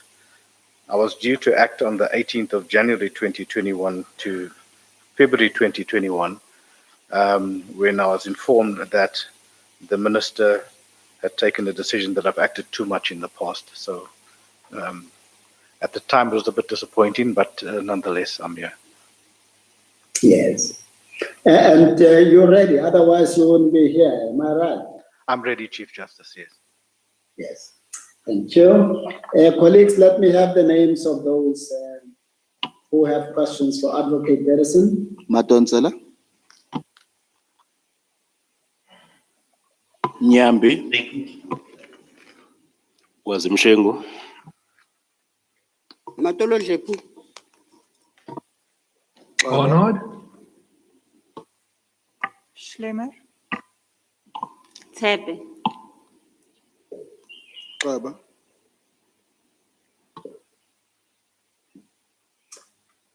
JP? Thank you, Chief Justice. Mr. Pedersen, you started your career in 1995 as an article clerk. That's correct, Chief Justice, Judge President. And you've been in and out of the High Court, KwaZulu-Natal, since then, as far as I can recall. I've been fortunate enough to have a litigation practice right from the very beginning. The principal that I got articled with was now deceased, Vasset Subal, had a one-man practice, and we essentially represented the man in the street. No corporate work was available to us at that stage, or parastatal work. So one had to dive in straight away. You had to either sink or swim, I suppose. And you've been an advocate now for 21 years. That's correct. And your practice, what does that largely consist of? It's a varied practice. It involves commercial work, banking work, insolvency work, road accident fund work, medical negligence work. I've had experience in dealing with some shipping matters from time to time, not a lot. And labor stuff as well. So it's really a broad-based practice, if I may use that term. It's about the shipping work that I want to ask you about. Yes. Well, I've been in the KwaZulu-Natal courts as a practitioner and as a judge for more than 40 years. And shipping work has largely been reserved for white practitioners. It's also in the last couple of years now that I've seen black practitioners coming to court with shipping matters. There are not many practitioners that practice in maritime law, as far as I know. That's correct. That's correct. And initially, when I first came to the bar, a gentleman by the name of Derek Reed, who's now immigrated to Switzerland, and I think he worked for Denise Rates, as it was then known, gave me my first shipping matter. And of course, with senior colleagues at the bar who have an open door policy, one approaches and debates things and gets the show on the road, so to speak. But that didn't last long. I'm not sure whether the work dried up or not, but I then moved on to other matters. And then in this year, January this year, during the recess period, I got a telephone call from a firm in Cape Town, a well-known shipping firm in Cape Town, inquiring whether I could assist by bringing an urgent application in a shipping matter, which I did. Wanted to research the law again because I hadn't done it for some time. Spent the weekend doing that and preparing the papers, and of course moved the application successfully on the 4th of January, which was a Monday.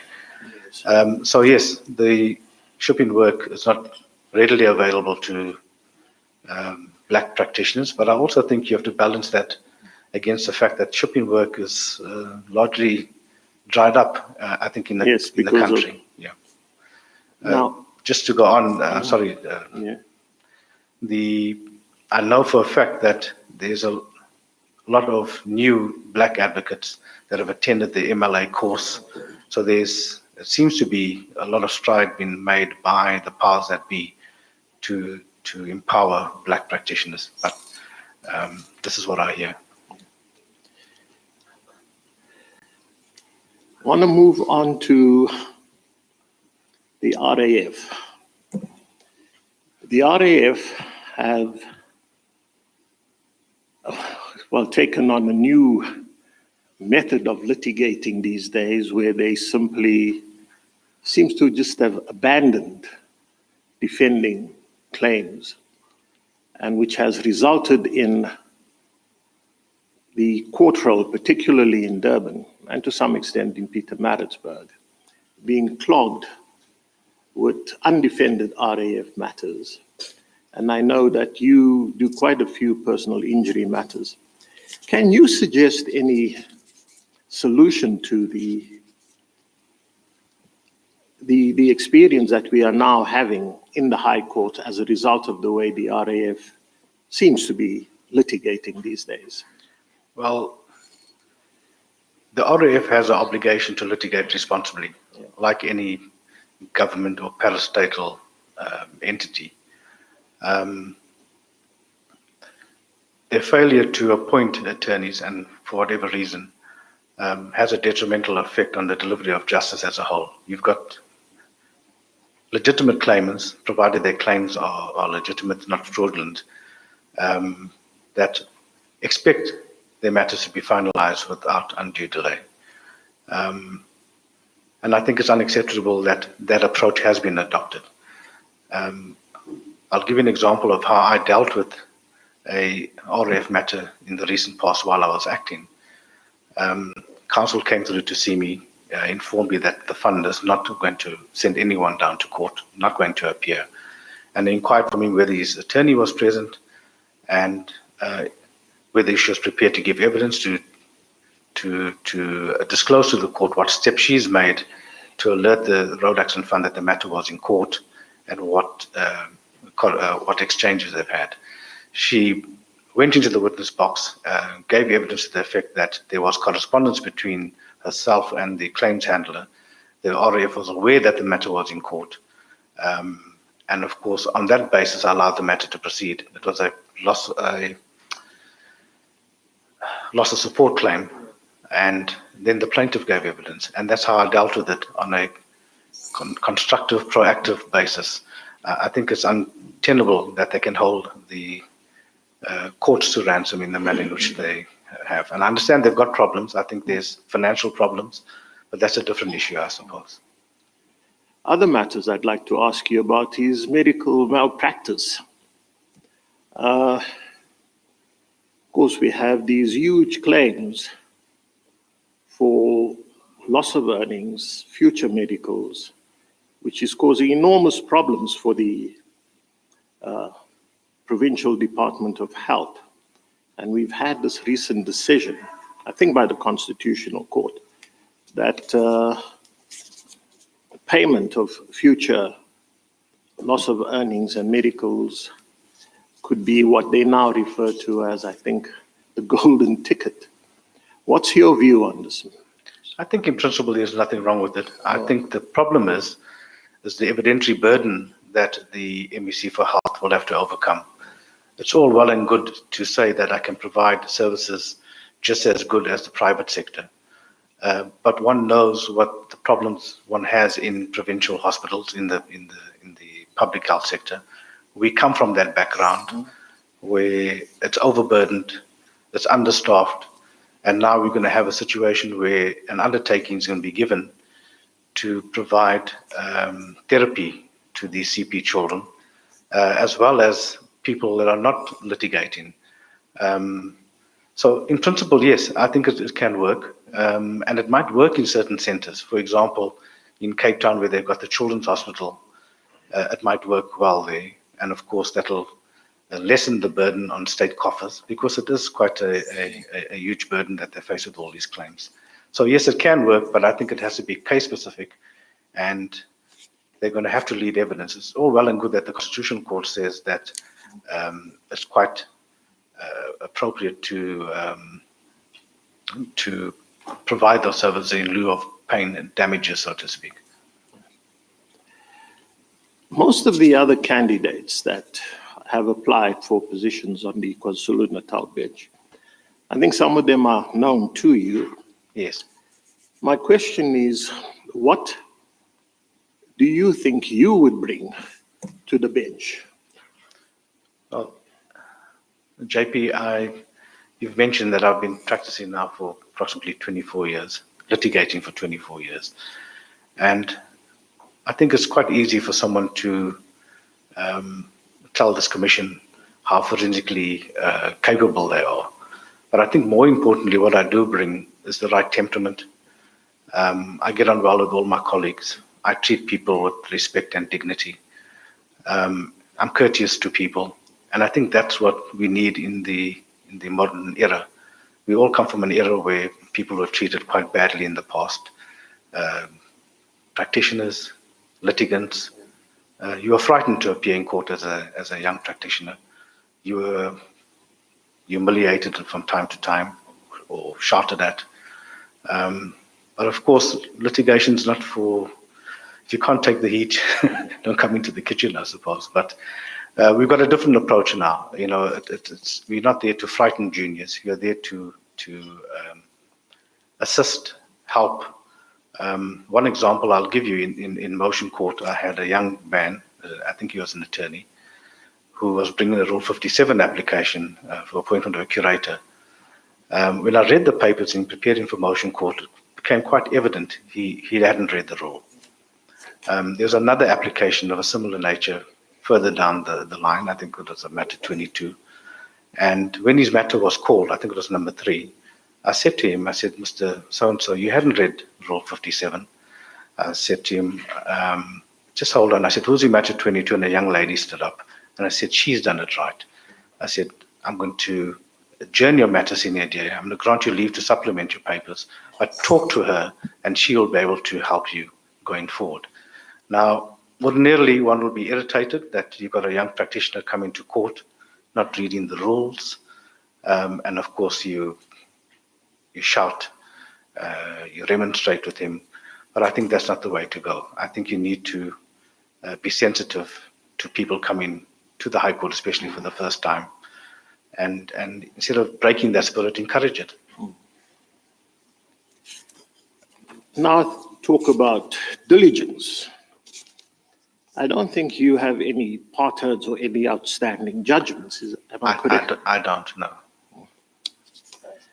What is your, if I may put it this way, your turnaround time in getting a judgment out? Because I know that you've written quite a few. What do you have to say? Initially, when I first acted, which was quite a daunting experience, I took 3 months to deliver the first judgment. And thereafter, I think judgments were delivered within 2 weeks, within a month. I think the problem is you sleep with it. If you don't get it out, it robs you of your sleep. And I like my sleep, Chief Justice. Judge Freeman. You've acted both in Durban and in Maritzburg, as far as I know. I have, yes. Yeah. Just off the top of your head, what do you think are the challenges in the KwaZulu-Natal High Court? I think the big challenge we face is case management. For some reason, in Durban, it seems not to be working. I don't know what the problems are, but we need to sit down as a collective and work out what's going wrong. And maybe people like myself, who has the litigation experience on both sides of the spectrum, acting for indigent people and having the benefit of acting for commercial entities and the like, is to use that experience to enhance service delivery. Pietermaritzburg doesn't seem to have that problem. Somehow, things are running a little more smoother in Pietermaritzburg. But then, of course, the workloads are different. Durban is a busy center, so one can expect you're going to have problems in Durban. Thank you, Chief Justice. Thank you, Judge President. MEC? Thanks, CJ, and greetings to Advocate Peterson. Morning. Just one question. Now, almost 27 years into democracy. Yes. There's still a running debate around the transformation of the judiciary. Now, in your understanding, what should constitute these values that should underpin a transformed judiciary? Because at some stage we must agree, all of us, that we have really transformed from the past, which we all know, so that it accords with the values of the present. Thanks. I think if I was part of this commission, what I would look for is to ascertain or identify people who have got a transformed mindset. You have to treat people with respect, dignity, be courteous, not be condescending. So those are the virtues we're looking for. And that's important to make the courts accessible to the general public and not frighten people away. So patience, courteous, you have to be fair to people, and treat them as you'd want someone to treat yourself, I suppose. What's your view on the argument again that says courts are still almost exclusively available for those who are moneyed, and those who don't have money can't access courts? Yes. Look, there are practitioners where money is not of paramount importance. The person I mentioned who I started my legal career with was one of those people. We represented the man in the street. We represented people from our communities. We represented people whose houses were being taken away by the banks. Legal aid stuff, etc., and things like that. Maybe the answer is to enforce pro bono work, oblige every practitioner to do at least one pro bono matter per term or things like that, but we have to be proactive about it. But having said that, people at the bar have come to the party, I think, maybe not in great numbers, but if there's a deserving matter, certainly my group, for example, we take on the matter and we'll forego fees. I've done it. Other people have done it in the past as well. Thanks, CJ. Okay. Thank you, MEC. Advocate Madonsela, SC. Thank you, Chief Justice. Good afternoon, Advocate Pedersen. Good afternoon, Commissioner. First, a disclaimer. You and I started together Yes. when we were running main trials in the Magistrates Court, and we were members of the AFT together and throughout the years as well. Yes, I just remembered that you and I were appointed to the to be chairpersons of the Tax Appeal Board in 2008. Yes, I did more writing than you did. Now, my question is this. When I look at your questionnaire, item 4.2, seems to me, as I always quip with you, you are a father of many children. Yes. I asked this question. We have seen in the past that some judges find it quite difficult to stay the course simply because they just have so much burden with their children, and then halfway through, they say, no, we want to come back to the bar and practice. Yes. What's your sense about that? Do you have any comment? It's I'm the subject of many jokes at the bar, I suppose having 5 children. But 2 of them are now adults. The one is well on his way. He is working and soon to be married. The second fellow's in his final year at university. But it's not all about money. If I said to my father, who's late now, that I couldn't afford to live on a judge's salary, he probably would have said to me, you forgot where you come from. So we'll survive on a judge's salary, Mr. Matansela. I don't have huge expenses except for the children, and we'll live within our means. Thank you, Chief Justice. Thank you, sir. Honorable Nyambi? Thank you, CJ. Afternoon, Advocate Pedersen. Good afternoon, Commissioner. If you can share with us your understanding of the connection between democracy and the rule of law. Well, the rule of law underpins the democracy. Without the rule of law, there's no democracy.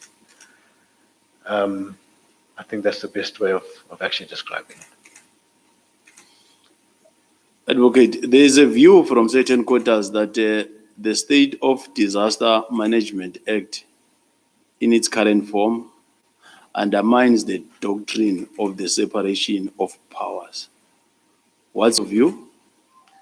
Well, I'm not sure if it's been promulgated for the public good, which I think it has, especially in light of this pandemic, then I don't think it undermines it at all. Thank you, Advocate. Thank you, CJ. Thank you so much, sir. Commissioner Matelo Lepu? Thank you, CJ, and thank you, Advocate. Good afternoon. You know, my pet subject is this issue of silk. Ne? Yes. When the CJ asked you about silk, you said for you it was not, important because of it tends to make sure it's actually quite the public. It's quite expensive. Do you think should we actually maintain the silk status? Is it necessary? And from what I hear, the silk cannot take mentees or what do you call it? Master, whatever. Pupils. Yes. So what benefit is it to us? Well, if we have to transform the profession. As I understand it, the conferring of silk and the institution of silk is really an accolade to acknowledge practitioners' special skills, that they can be trusted, etc., and things like that. There's nothing wrong with the institution of silk, I personally believe. I think it's important to give recognition to people who bring a certain amount of excellence to the law, their commitment, they bring in integrity and things like that. Yes, the problem is, I don't know why the rule is there that silks are not allowed to have juniors. I haven't really investigated. I mean, pupils. Haven't really investigated that. But certainly, the transfer of skills by having a junior system where silks bring in juniors, that's the best way of mentoring. I've been fortunate enough to have junior briefs to a number of silks at the Durban Bar. And I think that's how skills get transferred. You actively look, you see, you watch how things are done. And of course, you walk away with something from each silk that you've worked with. And you sort of adapt and you implement it in your own practice. So I think the institution of silk on the whole is a good thing. I think where the problem comes in is where you have a sense of arrogance that comes about as a result of it. And that type of thing. But people are different. You get those that are caught up in their own self-importance. But certainly the silks I've worked with have been accommodating, have held me by the hand from time to time. And I don't think I would be here today if I didn't have that positive mentoring that comes from having junior briefs to silks. So don't you think if that it's so important that we have people who recognize you for expertise, the sidebar should have those, because for me the sidebar does a lot of mentoring. It's very important that the sidebar has that recognition also. No, I agree. I think we complement each other. I think ethics can't survive without attorneys. We dependent upon the attorney, so we have to coexist. There's nothing wrong with having senior attorney status, if that's what it means. But we're not in competition. This notion of us being in competition with attorneys is actually wrong. There are good attorneys out there. We've had good attorneys appointed to the bench. I think one of the people that come to mind for me is Judge Thamba Pillay, who's now retired. He was an attorney, never practiced at the bar, but was a good judge. CJ. Thank you. Thank you so much. Commissioner Barnard. CJ, I'm just checking if you had me down somewhere there after Nyambi or others. Thank you. Oh, okay. All right. I'll jot it down, sir. Thank you. Thank you, Chief Justice. Good afternoon. Good afternoon, Commissioner. Yeah, it's a bit. Advocate, my question is this, I'd actually want to take this point further of the attorneys and advocates and in silk. What would your advice be? I mean, because the experience is, even in this day and age, that sometimes the courts just have a lend a larger ear, if I could put it that way, to the advocates profession than to attorneys. What would you say about that? I think judges have got a duty to act impartially. I think favoriting counsel over attorneys is absolutely a no-go area. One must recognize that the work of attorneys traditionally is totally different to that of an advocate. For example, I mean, the perfect example one can use is winding up of estates, for example. Advocates don't do that. But of course, we can advise on whether things have gone wrong, look at the law, and advise on what appropriate action must be taken. But sorry, if I can interrupt you, but let's focus on litigation, because I don't want to stretch the point out too long, but specifically on litigation. And I want to put it to you that it's difficult sometimes for presiding officers to understand that both parties should be equally listening. Let me give you an example. What would your advice be to a magistrate, for example, who has appearing before her or him a candidate attorney on the one hand arguing a point, and in opposition there's an SC standing arguing? Wouldn't you agree it's difficult for that magistrate to not lean over and listen more to the SC? Well, I think if that happens, she shouldn't be there. It's all about preparation, Commissioner. If the candidate attorney prepares his case properly, he might surprise that silk. So I think having a skewed and lopsided approach in dealing with practitioners that appear in front of your court, I think that's unacceptable. Thank you. And then what would you regard as your high point and your low point of your 24 weeks on the bench? Initially, you're quite intimidated because remember, I spent a large part of my life being on the other side. You certainly do see things from a different perspective.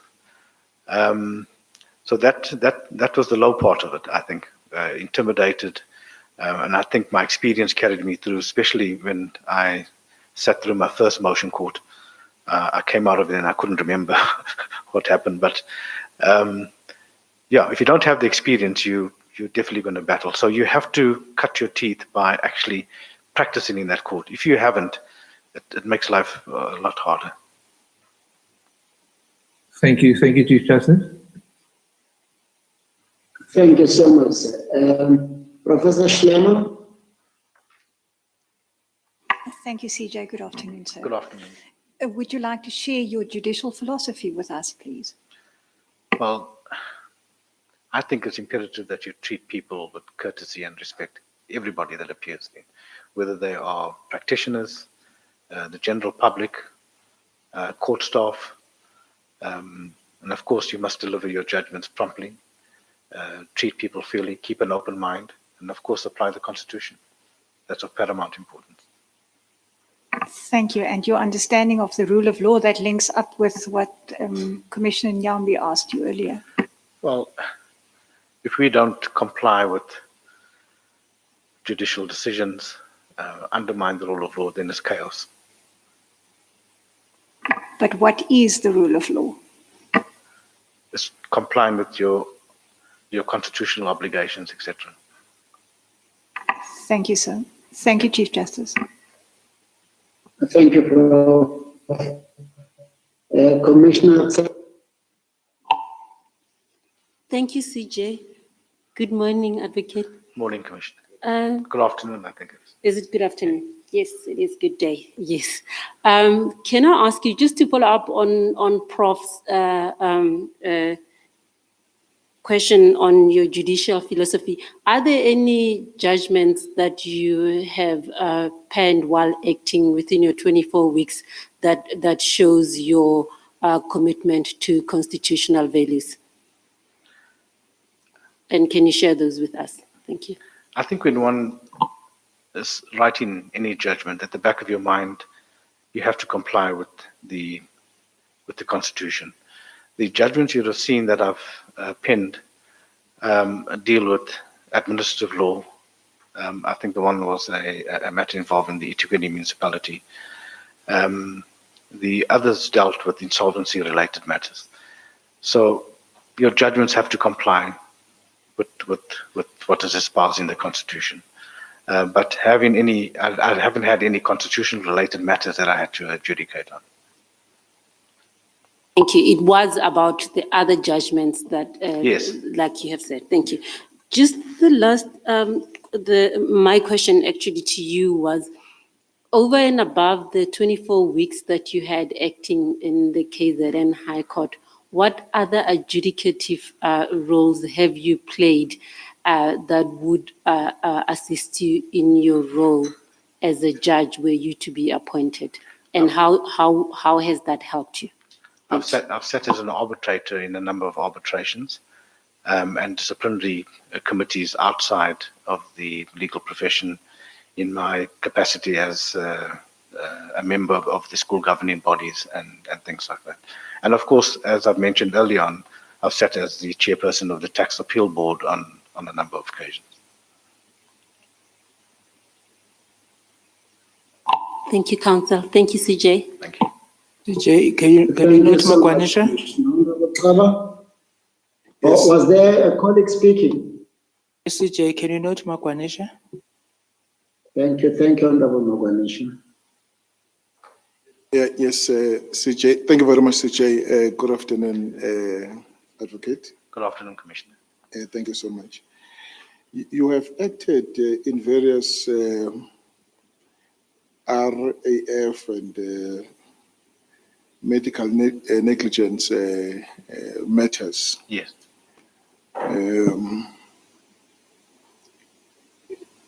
From 2008, I mean, the country experienced a spike in medical legal claims that today the state is sitting at about over R1 billion of medical legal claims.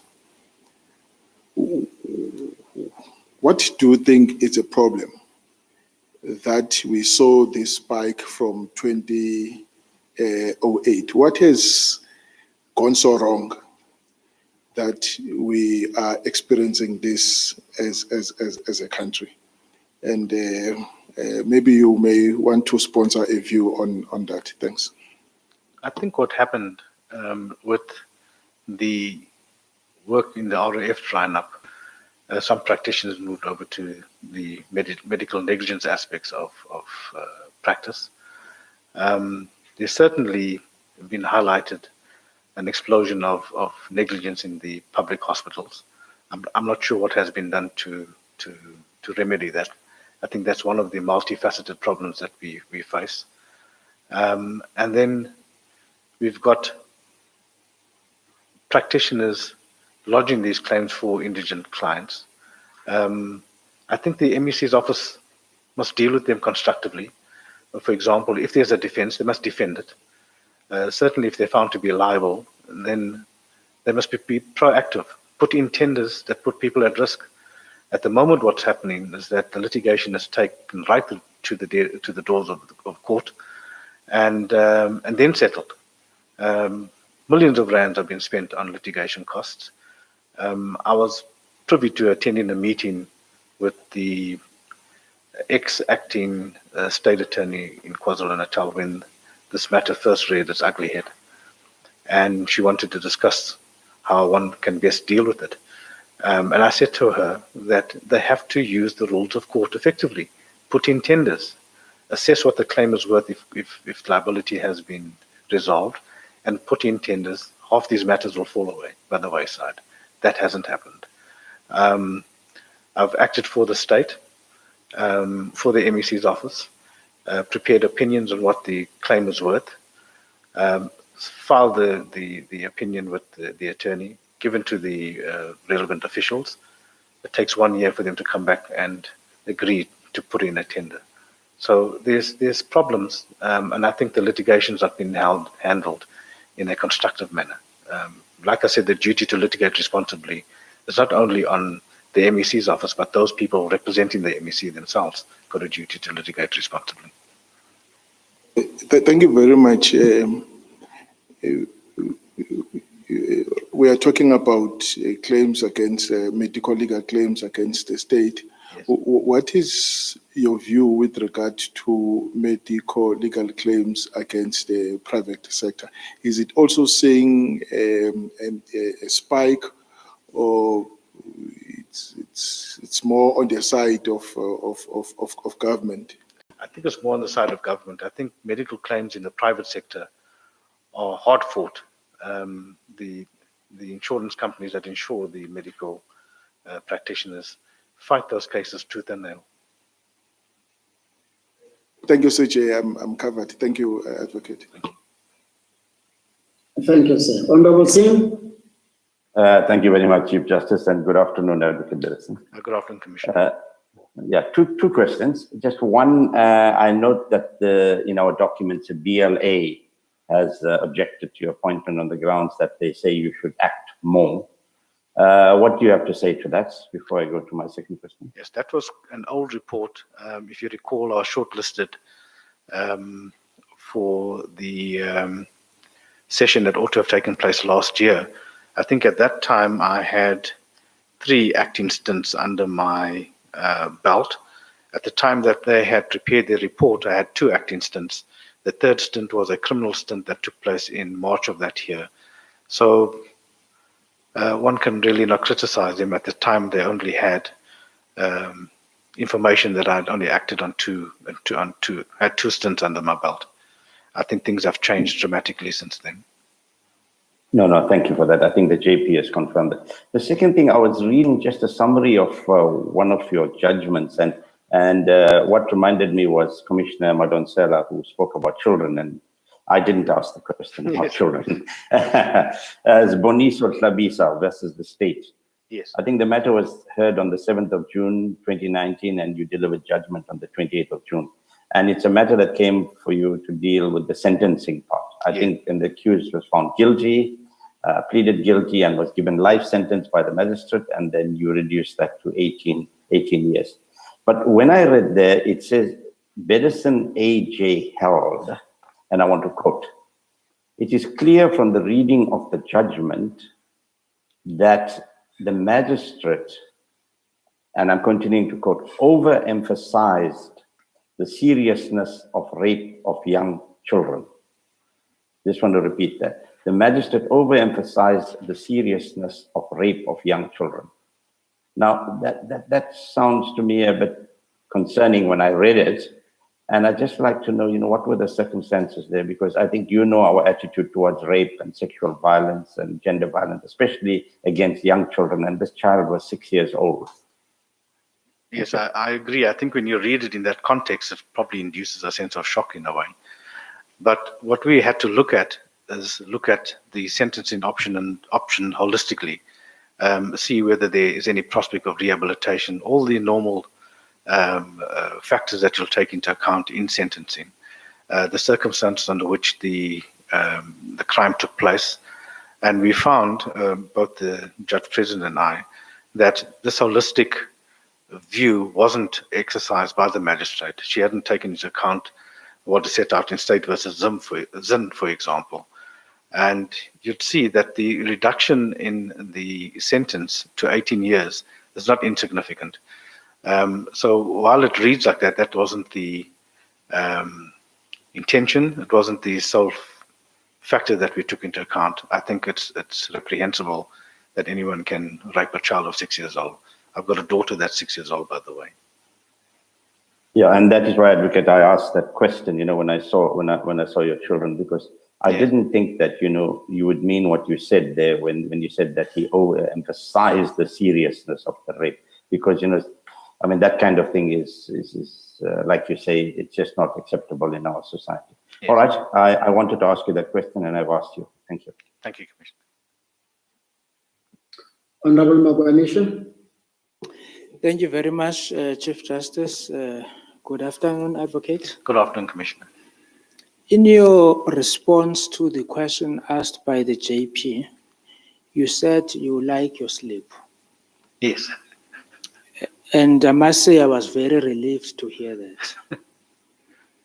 Because in the studies conducted by the Bar Council of England and Wales, it was found that many barristers are suffering from depression and stress, high levels of depression and stress. Hence, they are focusing on wellness programs. How do you balance work and your other hobbies to keep a healthy lifestyle? Well, at present, I work during the week, flat out. I try and leave work at work if I can. It doesn't happen all the time. If you've got trials that are starting on the Monday, for example, you'll find in Sunday afternoon, you'll break away from your family and go sit in your study or drive to Chambers and spend another 2 or 3 hours preparing. But I think to be effective, you have to have a balanced life. And the work is stressful. The workload is stressful on the bench. And I think the sooner you get stuck into your judgments, the better. I think if you leave them too long, you're going to fall into trouble. You can't remember exactly what happened last week, let alone last month or the last 4 months. So advice I received from senior members in my group is just get it done. It doesn't matter what the first draft looks like. The first draft is always an horrendous draft, I think. But get something out on paper and then you can play around with it, improve it. But at least there's a first draft. I think the other problem is also reserving too much judgments.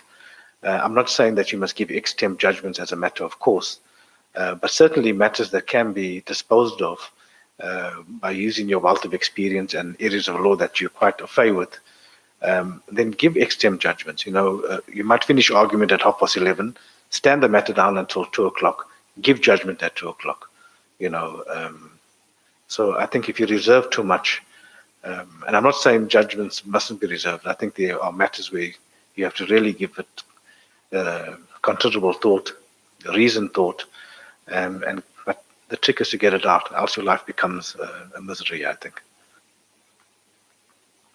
Thank you, Chief Justice. Thank you, Advocate. Thank you very much, sir. Your excuse, Advocate. Thank you, Chief Justice. Thank you, Commissioners. Thank you.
Good afternoon, Mr. Lane.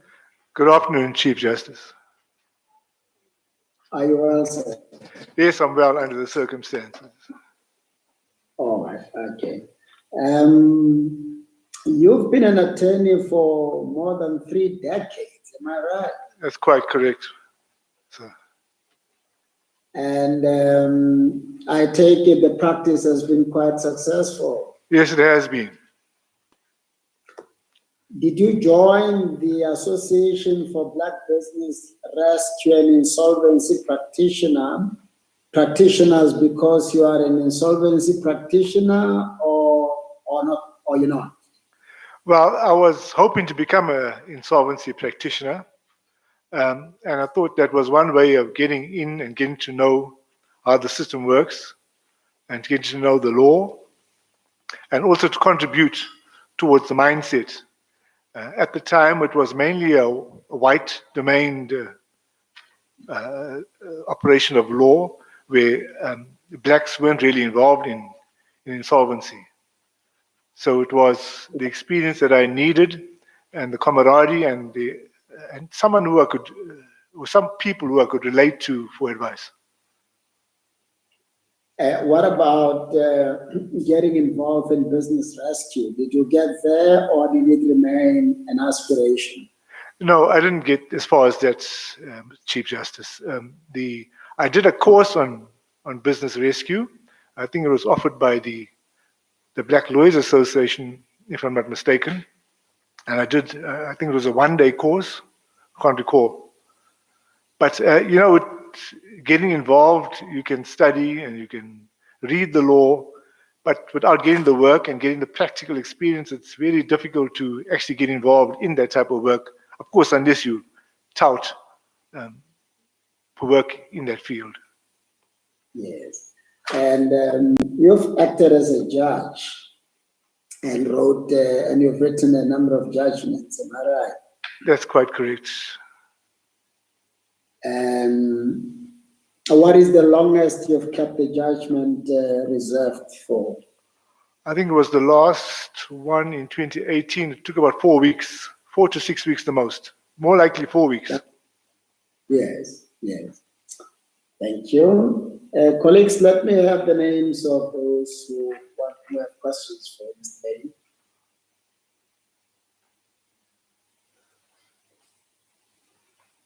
Okay. Judge President, over to you, sir. Thank you, Chief Justice. Mr. Lang, remind me, when was your last acting stint? In March 2020, Judge President. And what were your duties then? I did crime. Yeah. And Well, I did mainly crime. I think I did a criminal case and criminal appeal, and I think there was a civil matter that I dealt with as well. That was as a matter of urgency. I can't recall, but it was an urgent application, as far as I recall. Oh, it was, okay. Yeah. But your practice as an attorney, and you've been an attorney for many years, was largely criminal work, isn't that? Yes, initially, yeah. JP, it was initially mainly crime. Yeah. And can you just tell us, when did you start getting involved in civil work? And what sort of work was it? Okay, it was initially when I qualified as an attorney in 1985, the work I did was still mainly crime, because those are the people I knew. Those are the people I grew up with. They're the ones that briefed me. And so you end up defending your friends. But you also did RAF work, family law. So it was a combination, but mainly crime. And then when our partnership, which was then known as Lang, Frank and McDonald, disbanded in about 10 to 15 years ago, about 12 years ago more likely, then I was left with the practice, because the one partner gave up law completely and the other partner joined another firm. And there was lots of civil work to be attended to. And so including conveyancing, so that's when I started studying for conveyancing, and I passed my conveyancing exam after 2 attempts, I may add. And then it became more civil from say about 12 years ago. And your experience on the bench, that was largely crime, if I recall. Yes, there were 4 stints of crime and 1 civil. And your experience in the provincial appeal courts? Yes, the experience as an attorney, I've done a few appeals in KwaZulu-Natal. I've done an appeal in the Western Cape with a full bench. No, but I mean, did you sit on any appeals? Oh, yes, I sat on 1 appeal, I think it was. Yes, there's 1 appeal, criminal appeal. And you didn't do any civil appeals, if I recall? No, Judge President. And motion court? I did 3 stints of motion court. In short, what would you say were your main challenges when you acted? Well, initially it was the apprehension of the responsibility of sitting as a judge. I was asked on 2 occasions prior to 2015 to sit. And then I was told on the 3rd time that if I don't sit, this will be my last invitation. And the reasons for the refusal was my feeling of inadequacy, because of the huge responsibility that rested on my shoulders as a judge. One always had this fear. And then I did the first stint in 2015, and then one got more accustomed to it as time went on, and I began to enjoy it. And also the butterflies disappeared, and I was encouraged by it. In fact, when I got that 3rd invitation, I took it to my leadership at the BLA for encouragement and to find out whether I should pursue it, and they encouraged me to take it on. And so that was the start of where I am today. Thank you, CJ. Thank you, JP. MEC?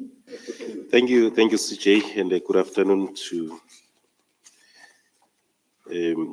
Yeah, in your Good afternoon. CV, Yes. I think it's section 2, the legal background. What page is that? Page 2. Should be page 9. Okay. Page 9. But section 2, legal background. So it's not your CV, but it's the form, the questionnaire. Okay. Yes. Page 9. Yes.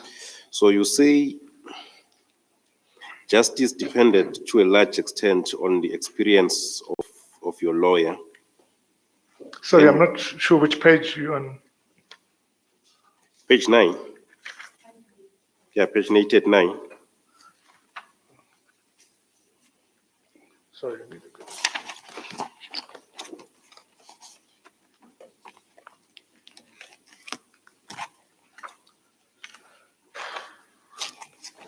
I don't know if I'm looking at the right book here. It's this one. Section 2. Oh. Yeah, that's the one. So it's section 2, paragraph 1 there. Step there. Section 2, paragraph 1. Yeah, under legal background. Oh, looking at the wrong file, sorry. Okay. Thank you. Okay, you're saying justice dependent to a large extent on the experience of your lawyer. Yes. Then you proceed. Still concerns me that legal representation does not necessarily mean justice that is seen to be done. Yes. What exactly you mean about this? And when is really justice seen to be done in this case? I think the only time justice is seen to be done is when you have a suitable, qualified lawyer, experienced lawyer to represent you. I've had quite a few experiences, even sitting on the bench, where I've noticed that we have seen lawyers representing clients not to their best ability. And I think it's because of a lack of experience. And you begin to wonder whether is this justice? That even though he's represented, there's a lawyer who's inexperienced, who just goes through the motions of repeating, for example, the evidence in chief and not getting anywhere fast. So I'm of the view that something more has got to be done with the legal representation that we have at the moment, especially with young lawyers. To put a young lawyer to represent someone in the High Court on serious charges who just goes through the motions is, in my view, an injustice. And that's why I'm of the view that judges ought to get involved, even though they it may be necessary for them to be independent and impartial, and to show that by not getting involved, I think they need to get involved when they sense an injustice that may take place. Except the experience of a lawyer, as you're arguing, what other factors amounts to justice being seen to be done? You know, it's the transformation of the bench is one thing. Also, people, an accused or a litigant must feel comfortable with the bench. That's the one aspect. He must feel comfortable with the person whom he's presenting his case to, can relate to the type of community he comes from. I've had the experience where triers of fact, or judges or magistrates, whatever you want to call them, whichever forum they sit in, of course, don't understand the background of people. They don't understand the social systems. They don't understand what's required in that community for a person to react the way he does. So, in order for justice to be seen to be done, I think there's got to be an involvement of the magistrate or the judge in the actual social background of the accused or of the litigants to know or to understand where he comes from. It's a very subjective approach.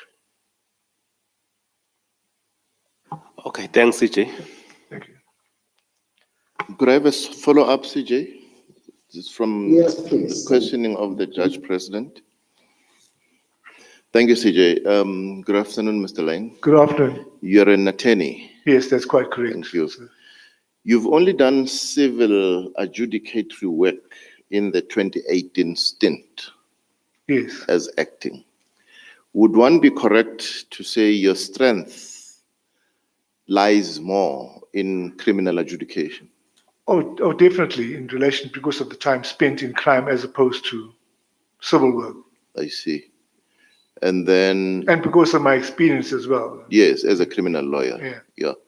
Your civil exposure, I think you did say you never sat in any civil appeal. No. I see. Thank you very much, Chief Justice. Thank you, Judge President. CJ. Mr. Lay? Yes, sir. Thank you. If I may also have a... Yes, please. Thank you. Go ahead, Commissioner Sigogo. Thank you. I've seen that apart from your formal qualifications, you have a number of certificates.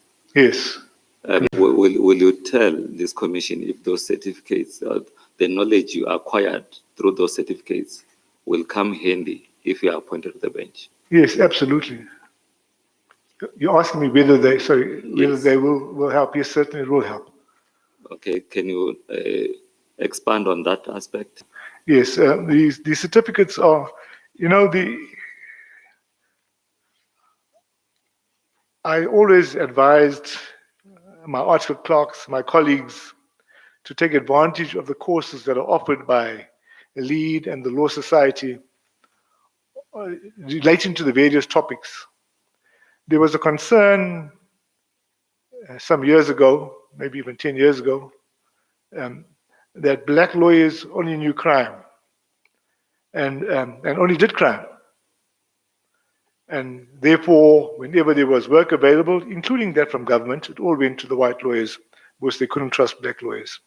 With the result, the BLA, LEAD, Law Society of South Africa started offering courses to fill the gap, to bridge the gap between these so-called criminal lawyers and lawyers who ought to have civil experience.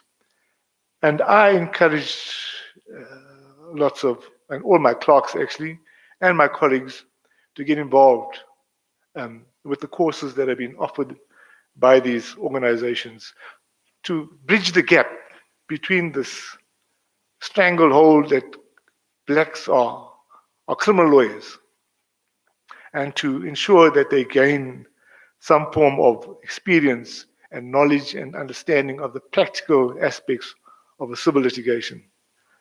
So those courses that were offered, many of us attended just to bridge the gap and to ensure that we remain on par with the development of certain aspects of civil law. I don't know if I answered your question, Commissioner, but... Yeah, to some extent. If you found those courses handy when we were on the bench? Yes, no, sure, because it helped us also develop, because remember, you're coming from a criminal law background, and then when you are confronted with civil work, those courses helped. For instance, that we mentioned earlier on about business rescue. We never heard of business rescue. Of course, it's a new concept, but prior to this, we never got involved with business rescue at all. We got involved with debt collection those days, which was something different, and insolvency, but was also insolvency to a minimum extent. So the courses fill the gap and will certainly help, insofar as I'm concerned, with my role as a judge, if I'm appointed. Thank you. And you indicated in your questionnaire. Sorry, sir. You indicated in your questionnaire that only one matter was taken on appeal of the decisions. Yes.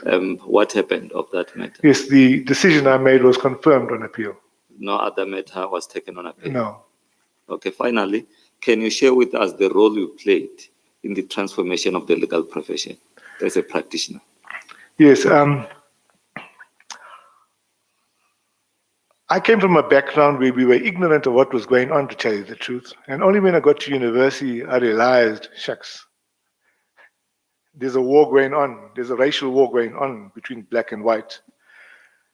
And at that time, we formed what was called then the Black Student Society. And since then, I was led by some of our so-called politicians and people who studied with me, and they helped me transform my thinking. And as time went on, we joined the BLA. I can't recall when it was, but it's many years ago.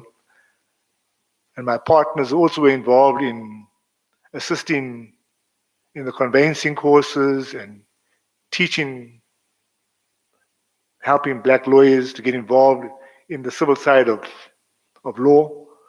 And so we helped develop young lawyers, and then I got more involved in the BLA, I think maybe about 10, 15 years ago now, and got more involved in the executive as well. And I became part of the committees that helped young students at the BLA chapters at the universities, in our committee, in the local branch committee. I was involved with the newly admitted attorneys and article clerks or candidate attorneys that were also lost as to what to do and who to seek help from and where they could apply articles, which firms they could apply articles to.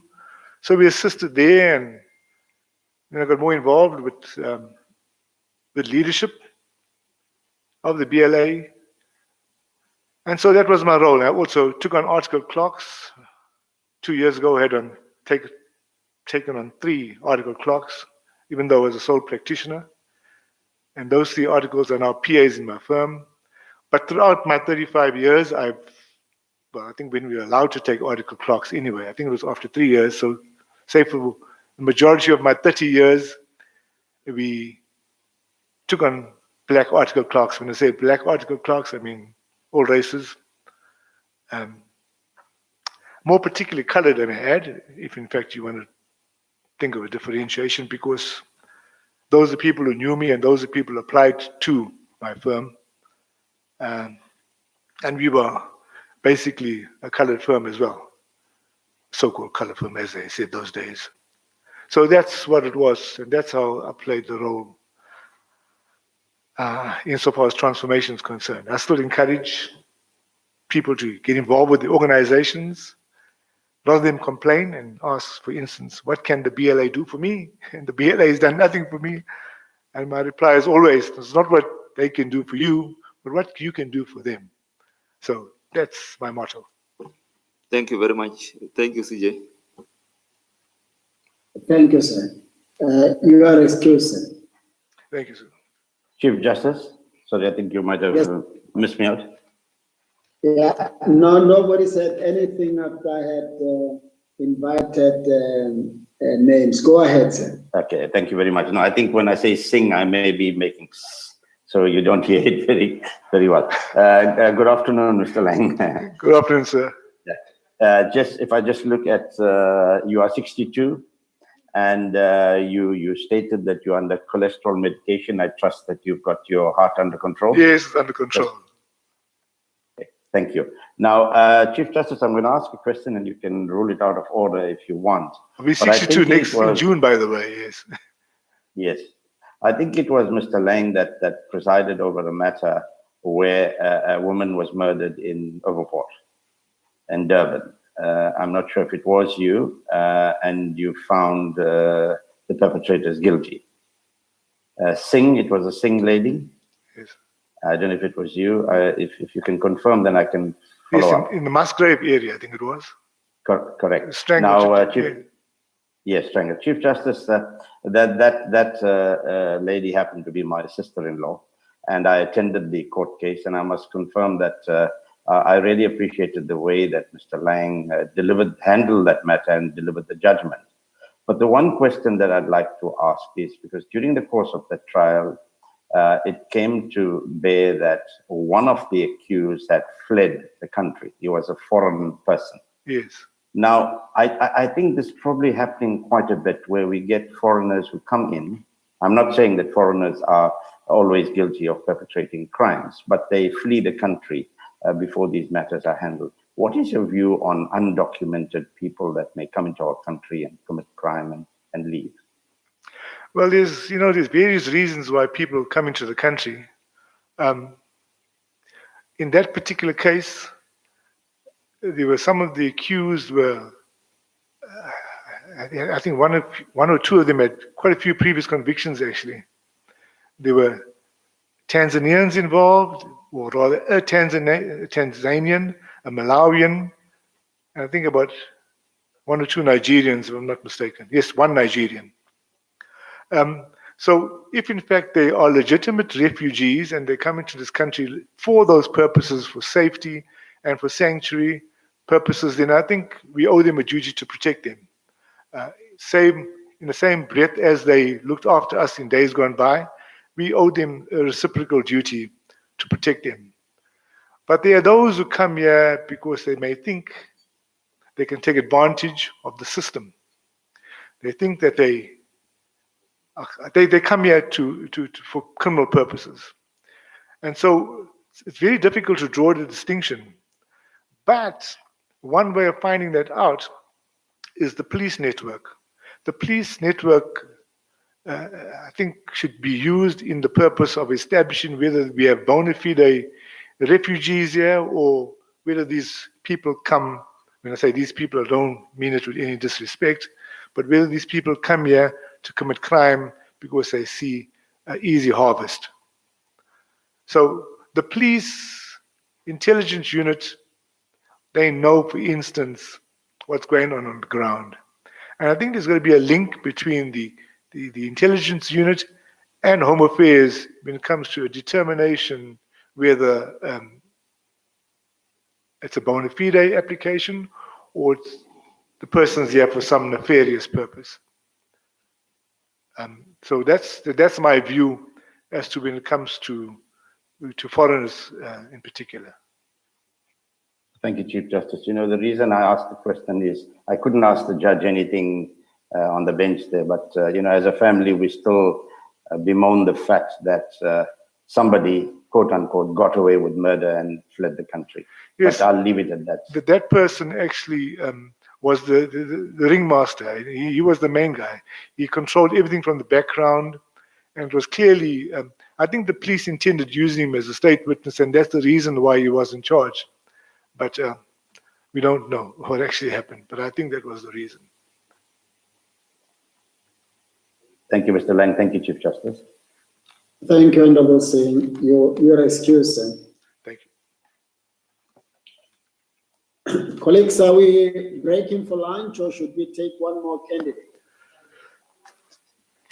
We can take one more. One more. We still have a number of people left, I think. Yeah, one more. Thank you. Thank you so much.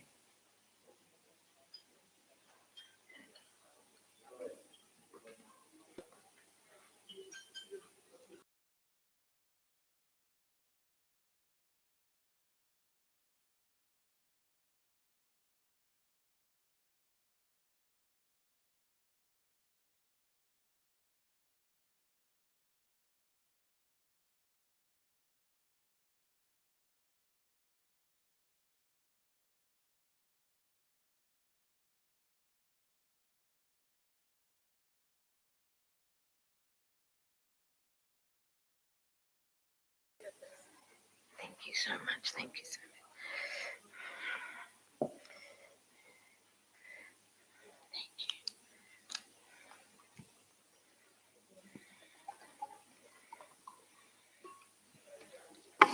Chief Justice, the candidate is ready.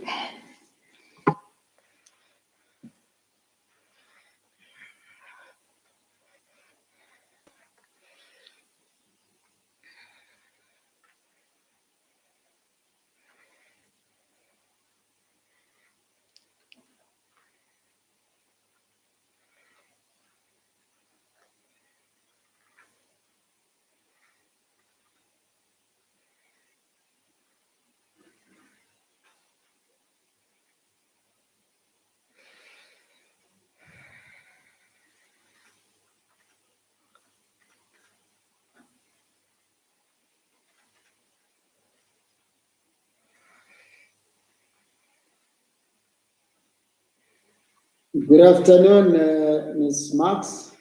Good afternoon, Chief Justice. How are you? I'm fine, thank you. And you? I'm very well, thank you. Sorry for keeping you waiting.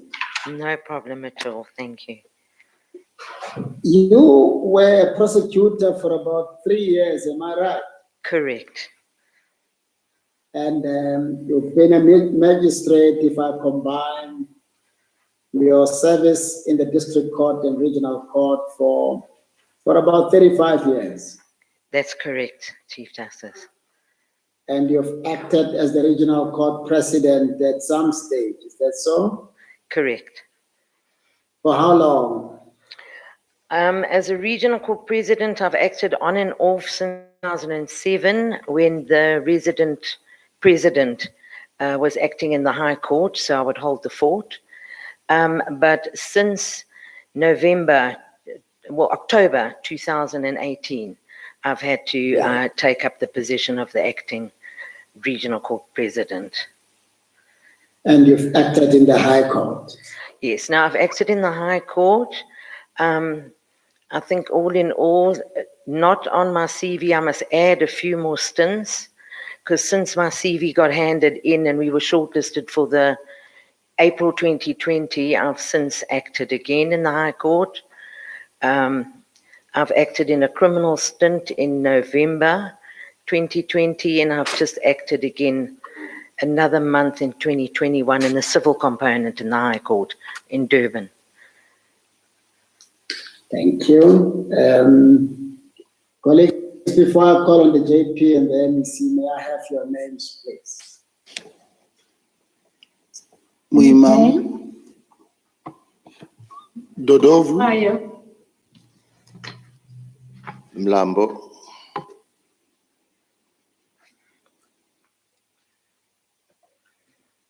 JP? Am I on the list there, Chief Justice? Muimam. Could you add Schlemmer as well? You are on the list. Thank you, Chief Justice. Was that your voice, bro? Yes, please. Yeah. Thank you, JP. JP, over you, sir. Thank you, Chief Justice. You and I know each other for many years and worked together as when you the acting regional head and me as the JP. Is that correct? Correct, JP. And I've asked you to come and act as a, and you've acted on several occasions. That's correct, JP. And I have often given you both criminal and civil stints. Is that correct? That's correct. I know when I ask you to come and act, you were always willing to do so, and you're always very excited about it. And I'm going to ask you this question, is what is it that excites you about being a judge? The thing that excites me most about being a judge is I'm very passionate about human rights, children's rights, gender-based violence, etc. And when I get to act in the High Court, I can deal with appeals, full bench, full court. I can deal with trials, criminal trials. I can deal with civil matters as well, assisting people. And that's why I get excited to act in the High Court. JP. Is there a difference between, as far as you're concerned, the adjudication process about being a magistrate and being a judge? Look, I think there definitely is a bit of a difference because the pressure is on in the High Court as far as the civil component is concerned. I've been fortunate enough that you've put me on the motion court role, the unopposed motions. I've been in opposed motions. I've had civil trials, criminal trials, etc. And you have to keep up. The regional court, as you know, I've been in for many, many years. And that's almost like second nature to me. So it's a great challenge to get to the High Court, and it's exciting, and it expands your mind. And yes, I can assist. And what do you regard as the main challenges for a judge in the High Court? I think the challenges for a judge in the High Court is, as you know, in the Durban High Court as well, there's infrastructure challenges which are about to be fixed, if I can say it that way, because there's about to be a decant going on, and there's the tender, I think, has been awarded to uplift and fix up the High Court. As far as the High Court is concerned in Durban, there's no virtual platform at all, because you cannot get Wi-Fi in the present Durban High Court. We were fortunate in that the Point Family Court has just been opened. The Honourable Minister came and opened it. And if you see, that court is absolutely state of the art, where virtual platforms can be used, witnesses can testify, etc. The Durban High Court doesn't even have a proper intermediary room for the child to testify. In fact, normally, when you need a court, you come to the regional court, and we accommodate the High Court to sit in either V or K court, because we've opened up the second child abuse court after COVID. Yeah, that's the infrastructure challenges. But Those are the infrastructure challenges, but the work, yes. as far as getting the work done is concerned? Well, the work done, I think my wealth of experience as well. I always have pre-trial conferences, even in the criminal component. On the last occasion, when I did the criminal trial, there was a massive trial with over 31 witnesses. And right from the outset, the pre-trial conference is done. You need to know right from the outset, what is an issue between the parties? Is there going to be a trial within a trial? And that's how it worked out. I was able to finalize the trial, the hectic trial, and even do the backup trial. And as you know, when I'm finished, I always come to you and ask for civil work, which you give me civil work, normally the urgent ones that come in to help the colleagues. Thank you, Chief Justice. Oh, thank you, JP. MEC? Thanks, Chief Justice, and good afternoon, Ms. Marks. What do you think are the impediments in the legal system that continues to hamper the access of ordinary people, so that they can also have a sense of justice being done, but not only being done, but seen to be done? All right, I think what has happened in the past, when this regional court got the civil jurisdiction in 2010, KwaZulu-Natal especially only got 6 seats. And for many years, they only had 6 seats. So people had to travel hundreds of miles to go and get a divorce and access a court. During my short stint as acting RCP, together with the other stakeholders, we've managed now to open up 25 places of sitting for the civil courts, for the regional courts. So the women don't have to travel all the way from Ingwuvuma all the way to Vryheid to go and get a divorce anymore. There is a civil seat in Ingwuvuma. In fact, if I'd had my own way, every single regional court would have been a civil seat. There's 65 seats all in all, and we managed to get 25. I think in my CV I said 21, that was a typo. It's actually 25 seats. So I'm very happy about that. I think as well, that way it can assist the people with access to justice, because in the past, you would get litigators going to the High Court. And the High Court sits in Durban or Pietermaritzburg. So your poverty-stricken people can't even get there. If you're talking about Durban as well, I know because I've sat quite often on the unopposed motion roll, and the majority of cases is foreclosure.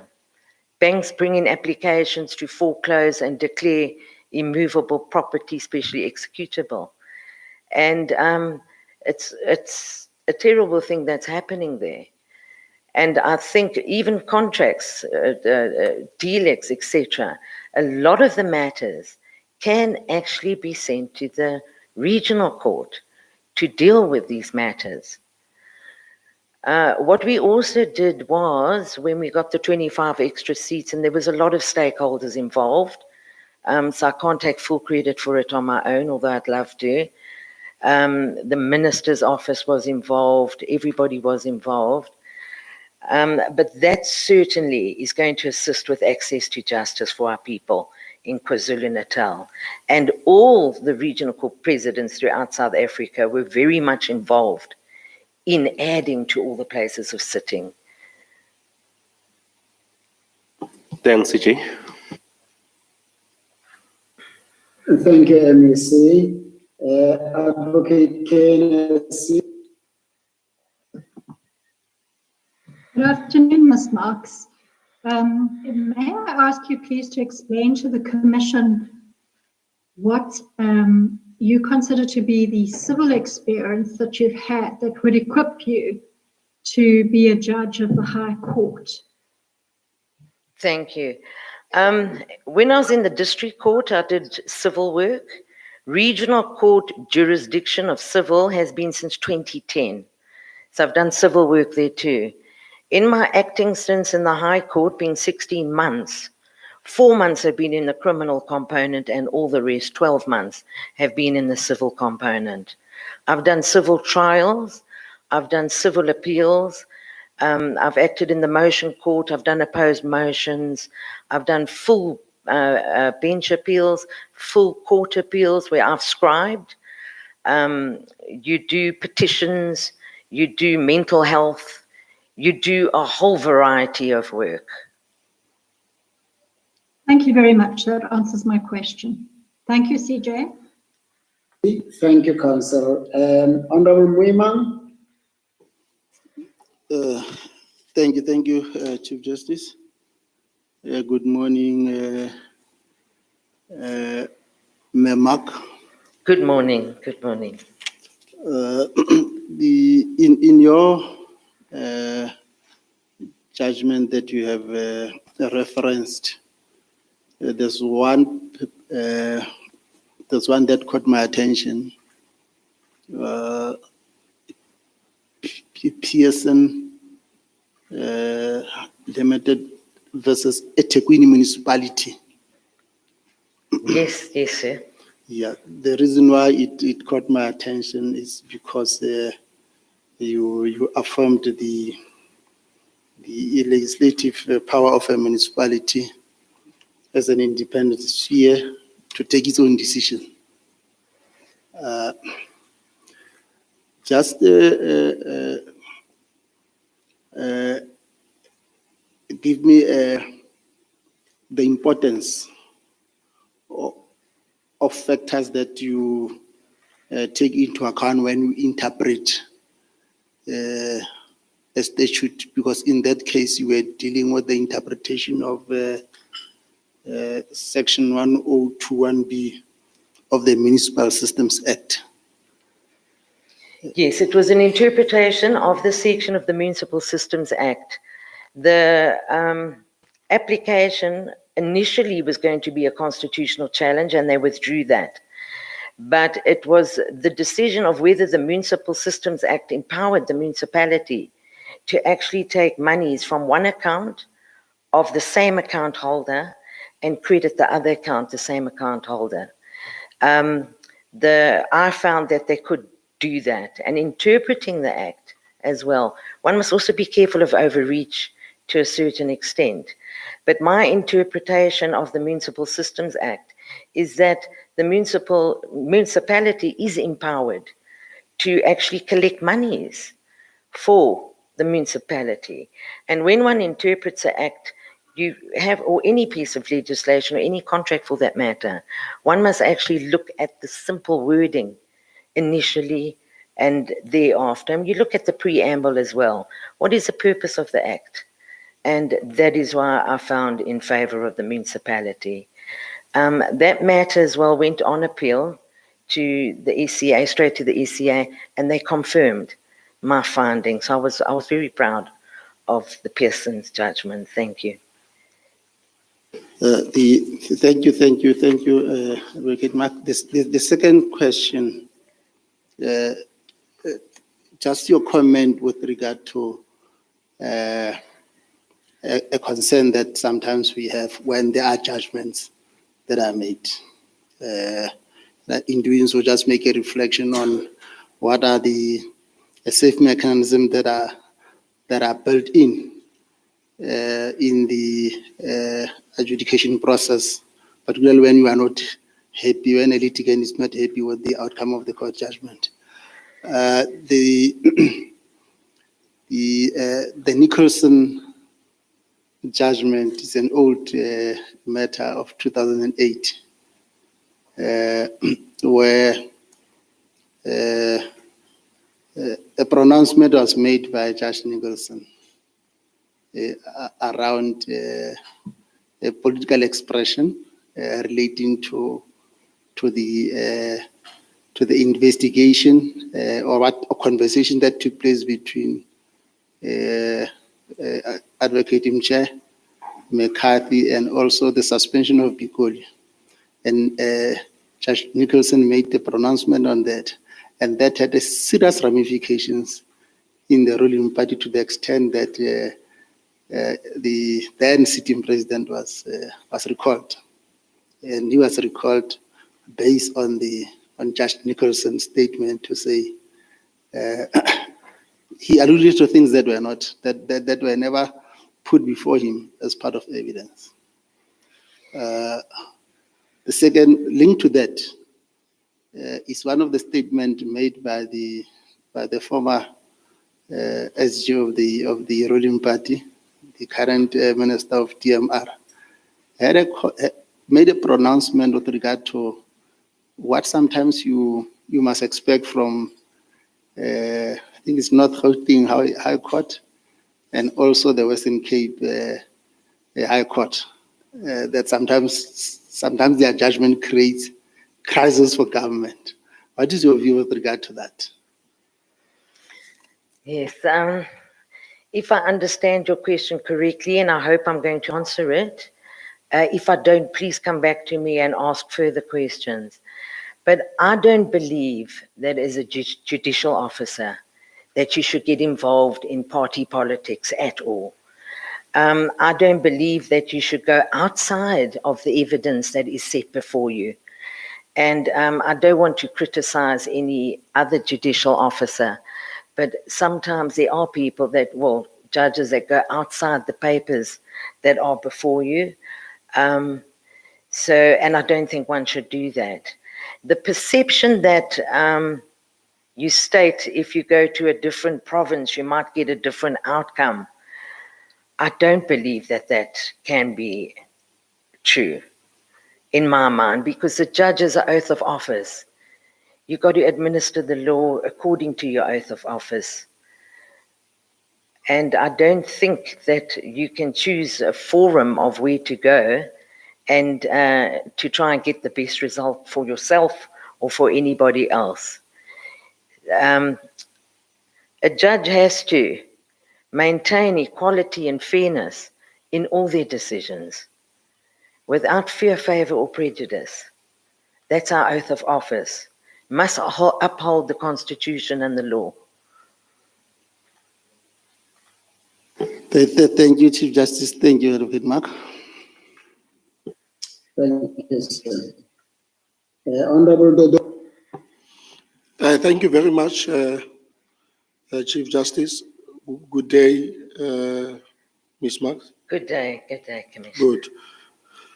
It is clear from this record that you have been acting for a very long time as the president, regional president of KZN, and you are still acting. Where is the substantive regional president of KwaZulu-Natal? The regional co-president KwaZulu-Natal has been suspended, and that is why I was sitting in for him. You mean Mr. Nzimande? Mr. Nzimande, yes. He's been suspended from office. Yes, I have a reason, and it's a matter of public record. As I understand, it's well known. Correct. And we can talk about it. Correct. Yes, I will tell you why I'm asking you this question. But before that, can you just explain why is he suspended in your knowledge? I got a phone call on, the Friday night from Mr. Nzimande. He was halfway through interviews when he told me he was suspended for allegations of misconduct. The deputy minister then had phoned me on the Saturday to say, we need you to come and step up to the plate to get to the interviews. There's allegations of misconduct against Mr. Nzimande, which is before the Magistrates Commission. So he has been suspended. You may not want to talk about them, but I know that this matter was reported to Parliament. There are serious allegations against him, and Parliament has endorsed the suspension of Mr. Nzimande.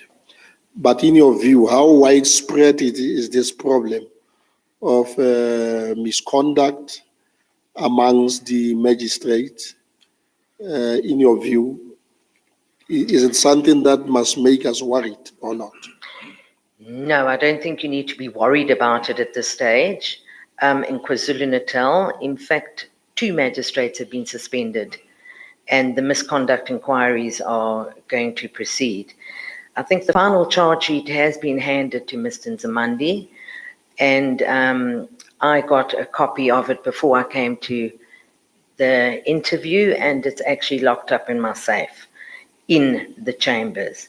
But they've increased it. I think the investigation went on for a very long time. The charges were increased from 51 to 162 or something along those lines.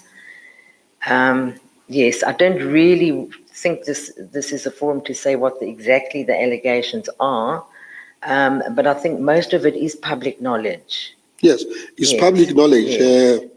They are reported in the Hansard in Parliament. Everybody knows why, and in my view, they are of a serious nature to an extent that they led to the suspension by the Magistrate Commission and therefore endorsed by Parliament.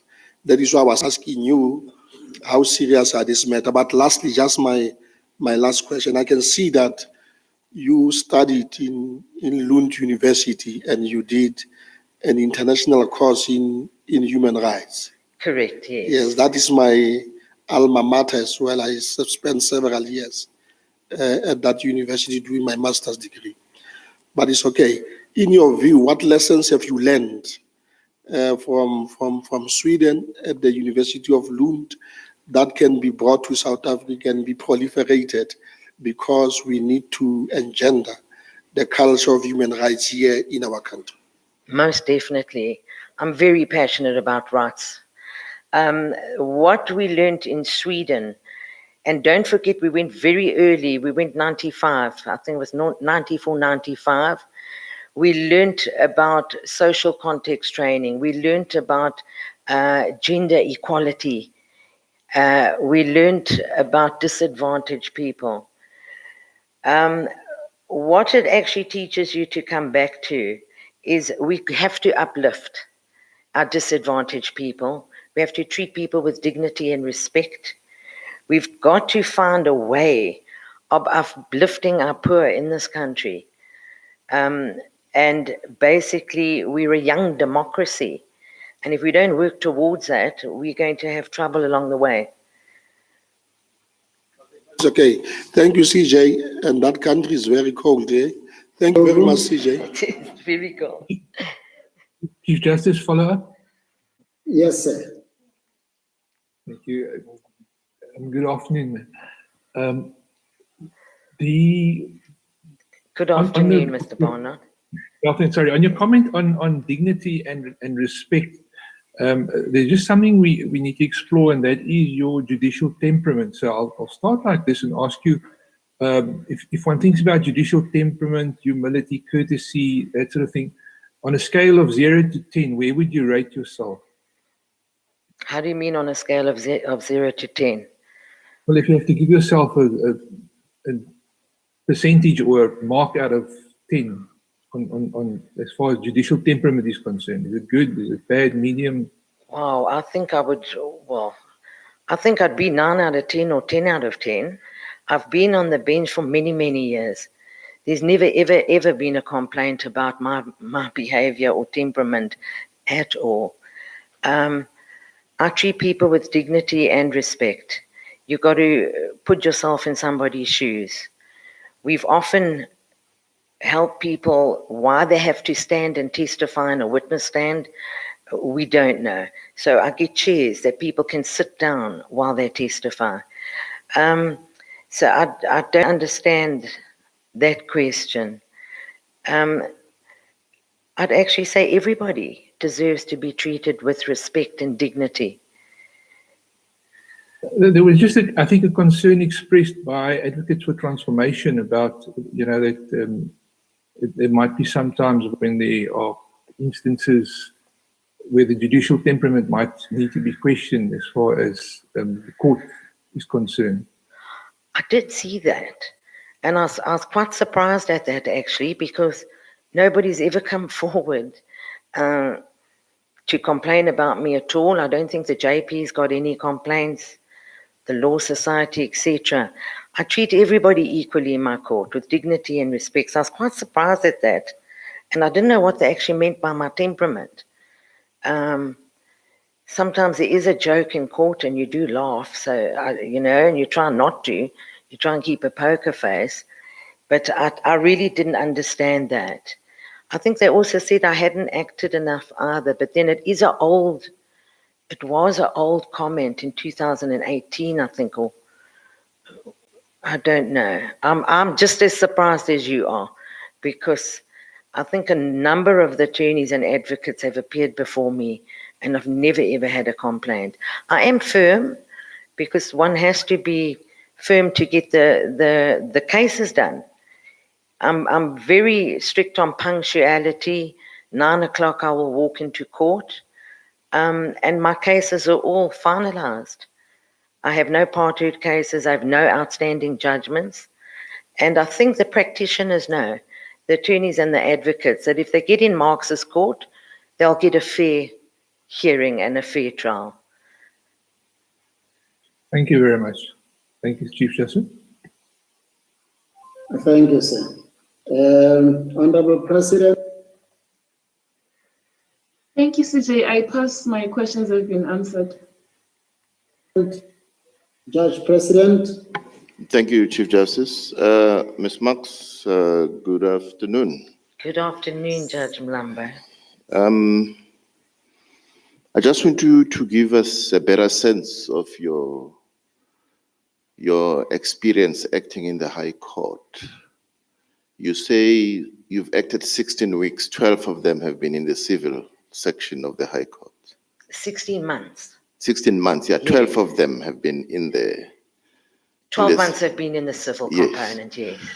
Now, did you sit in the agent court? Yes. How did you deal with the intensity thereof? There is intensity. Because you don't have agent court work in the magistracy, do you?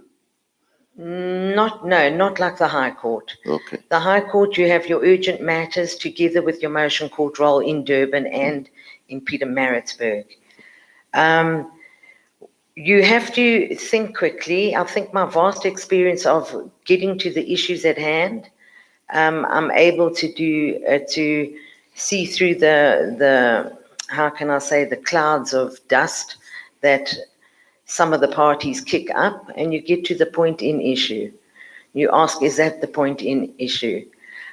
Sometimes our colleagues or brothers and sisters in the High Court in Durban, for example, if my role collapses, I will go to the JP and say, if there's any urgence coming in, I can help out. So you've acted you've done agent court matters? Yes. Have you penned the judgments or have you given extempore judgments in that court? I've done both. I've done both. Okay.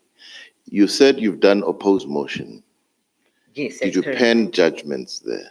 Yes, I have. Right. Have you had any of your judgments? I mean, 16 months is a long period. Have you had any of your judgments going to the SCA and being upheld, and maybe some going to the CC? I've had none going to the CC, unfortunately. I did have the municipal judgment that we spoke about going to the SCA. Yes. That's the only one that has been taken to the SCA. Okay. One last question, CJ. Sorry, I'm extending it. You have acted as RCP, and I've put this question to other regional court magistrates who are applying for High Court appointment. We have a problem in the regional courts. I say so based on my position as chairing a PEC in Gauteng. I also have the stats for KZN of matters remaining part-head for long. In my September report, I had 3 for KZN in the regional court that were 8 years and above. What is causing this problem? And I'm asking this because you want High Court appointment, and you may assist the JP, if you're appointed, in his role in terms of Section 8 of the Superior Courts Act to deal with this problem. What's causing this, and what is it about it? Most definitely. I think the major things in the regional court that is causing these long outstanding cases is the interlocutory applications that are taking place. When the applications are taking place in the commercial crime court or the rhino poaching court or whatever the story is, then the litigants run up to the High Court and take whatever matter has been decided on review. I think I've spoken to the JP about the problem that we have with some of the litigants in those cases. There's various factors.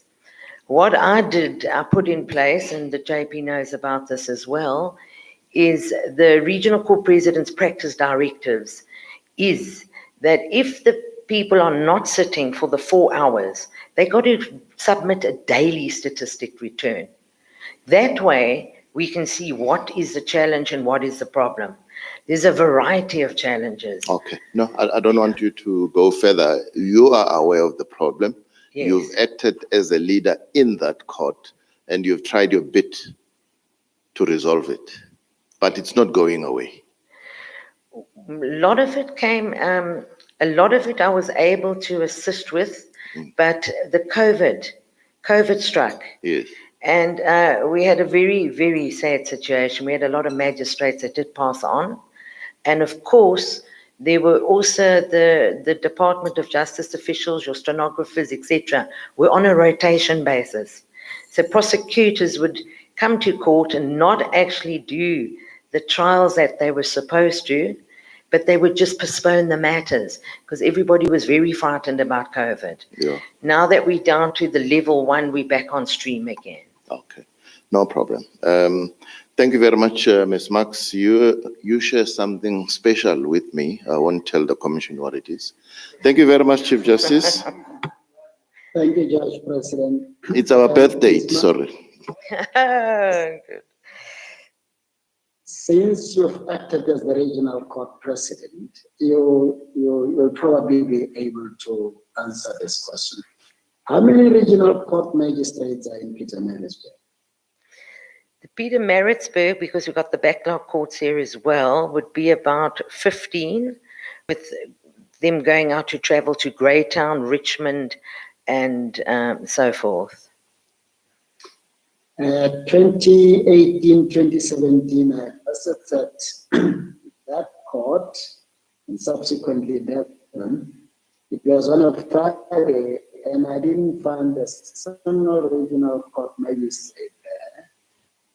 And it seemed to be something that people in that building are used to. Are you aware of that problem? I became aware of the problem when you actually mentioned it in one of the interviews that you'd gone to visit the High Court, I think in Pietermaritzburg, and you walked across to the regional court and nobody was there on a Friday. I can guarantee you that since I've taken the position of regional court president, nobody disappears on a Friday from the Pietermaritzburg court since the 5th of October, 2018. Did you discover what the problem was? Why was it happening? I think what was happening at that point in time, and I don't want to to be careful about it. To really run anybody down. But I think the people in Pietermaritzburg were finishing their court rolls and going home. And that was a problem in that particular point in time. I did investigate what was going on, and apparently the excuses or the reasons you hear is that the electricity was shut down, there was no water in the building, it's so forth, so forth. Now we actually have a system where they report what the problem is, and it's seen to immediately, because it goes to the 4 major stakeholders. So the DPP will get her report, I get my report, the regional head gets report, and the head of legal aid all gets reports. So they can't say, well, there's no legal aid at the Pietermaritzburg court, because Mr. Mdaka will know that there is a legal aid at that court. So without going into too much detail about that, things seem to be working very nicely, and you won't have that situation again, CJ, where you go to the court and not see anybody there. Yeah, except that as at the time of my surprise visit, it was said to be the trend. You would never find them on a Friday from morning until knock-off time. No more a trend, I can guarantee you that. Okay. Professor? Thanks, CJ, but I'm covered. All the questions that I had was asked. Thank you very much, Prof. And Ms. Marks, thank you very much. You're excused. Thank you to the commissioners. Thank you. Colleagues, may we come back at 2:25 past? Yes, CJ.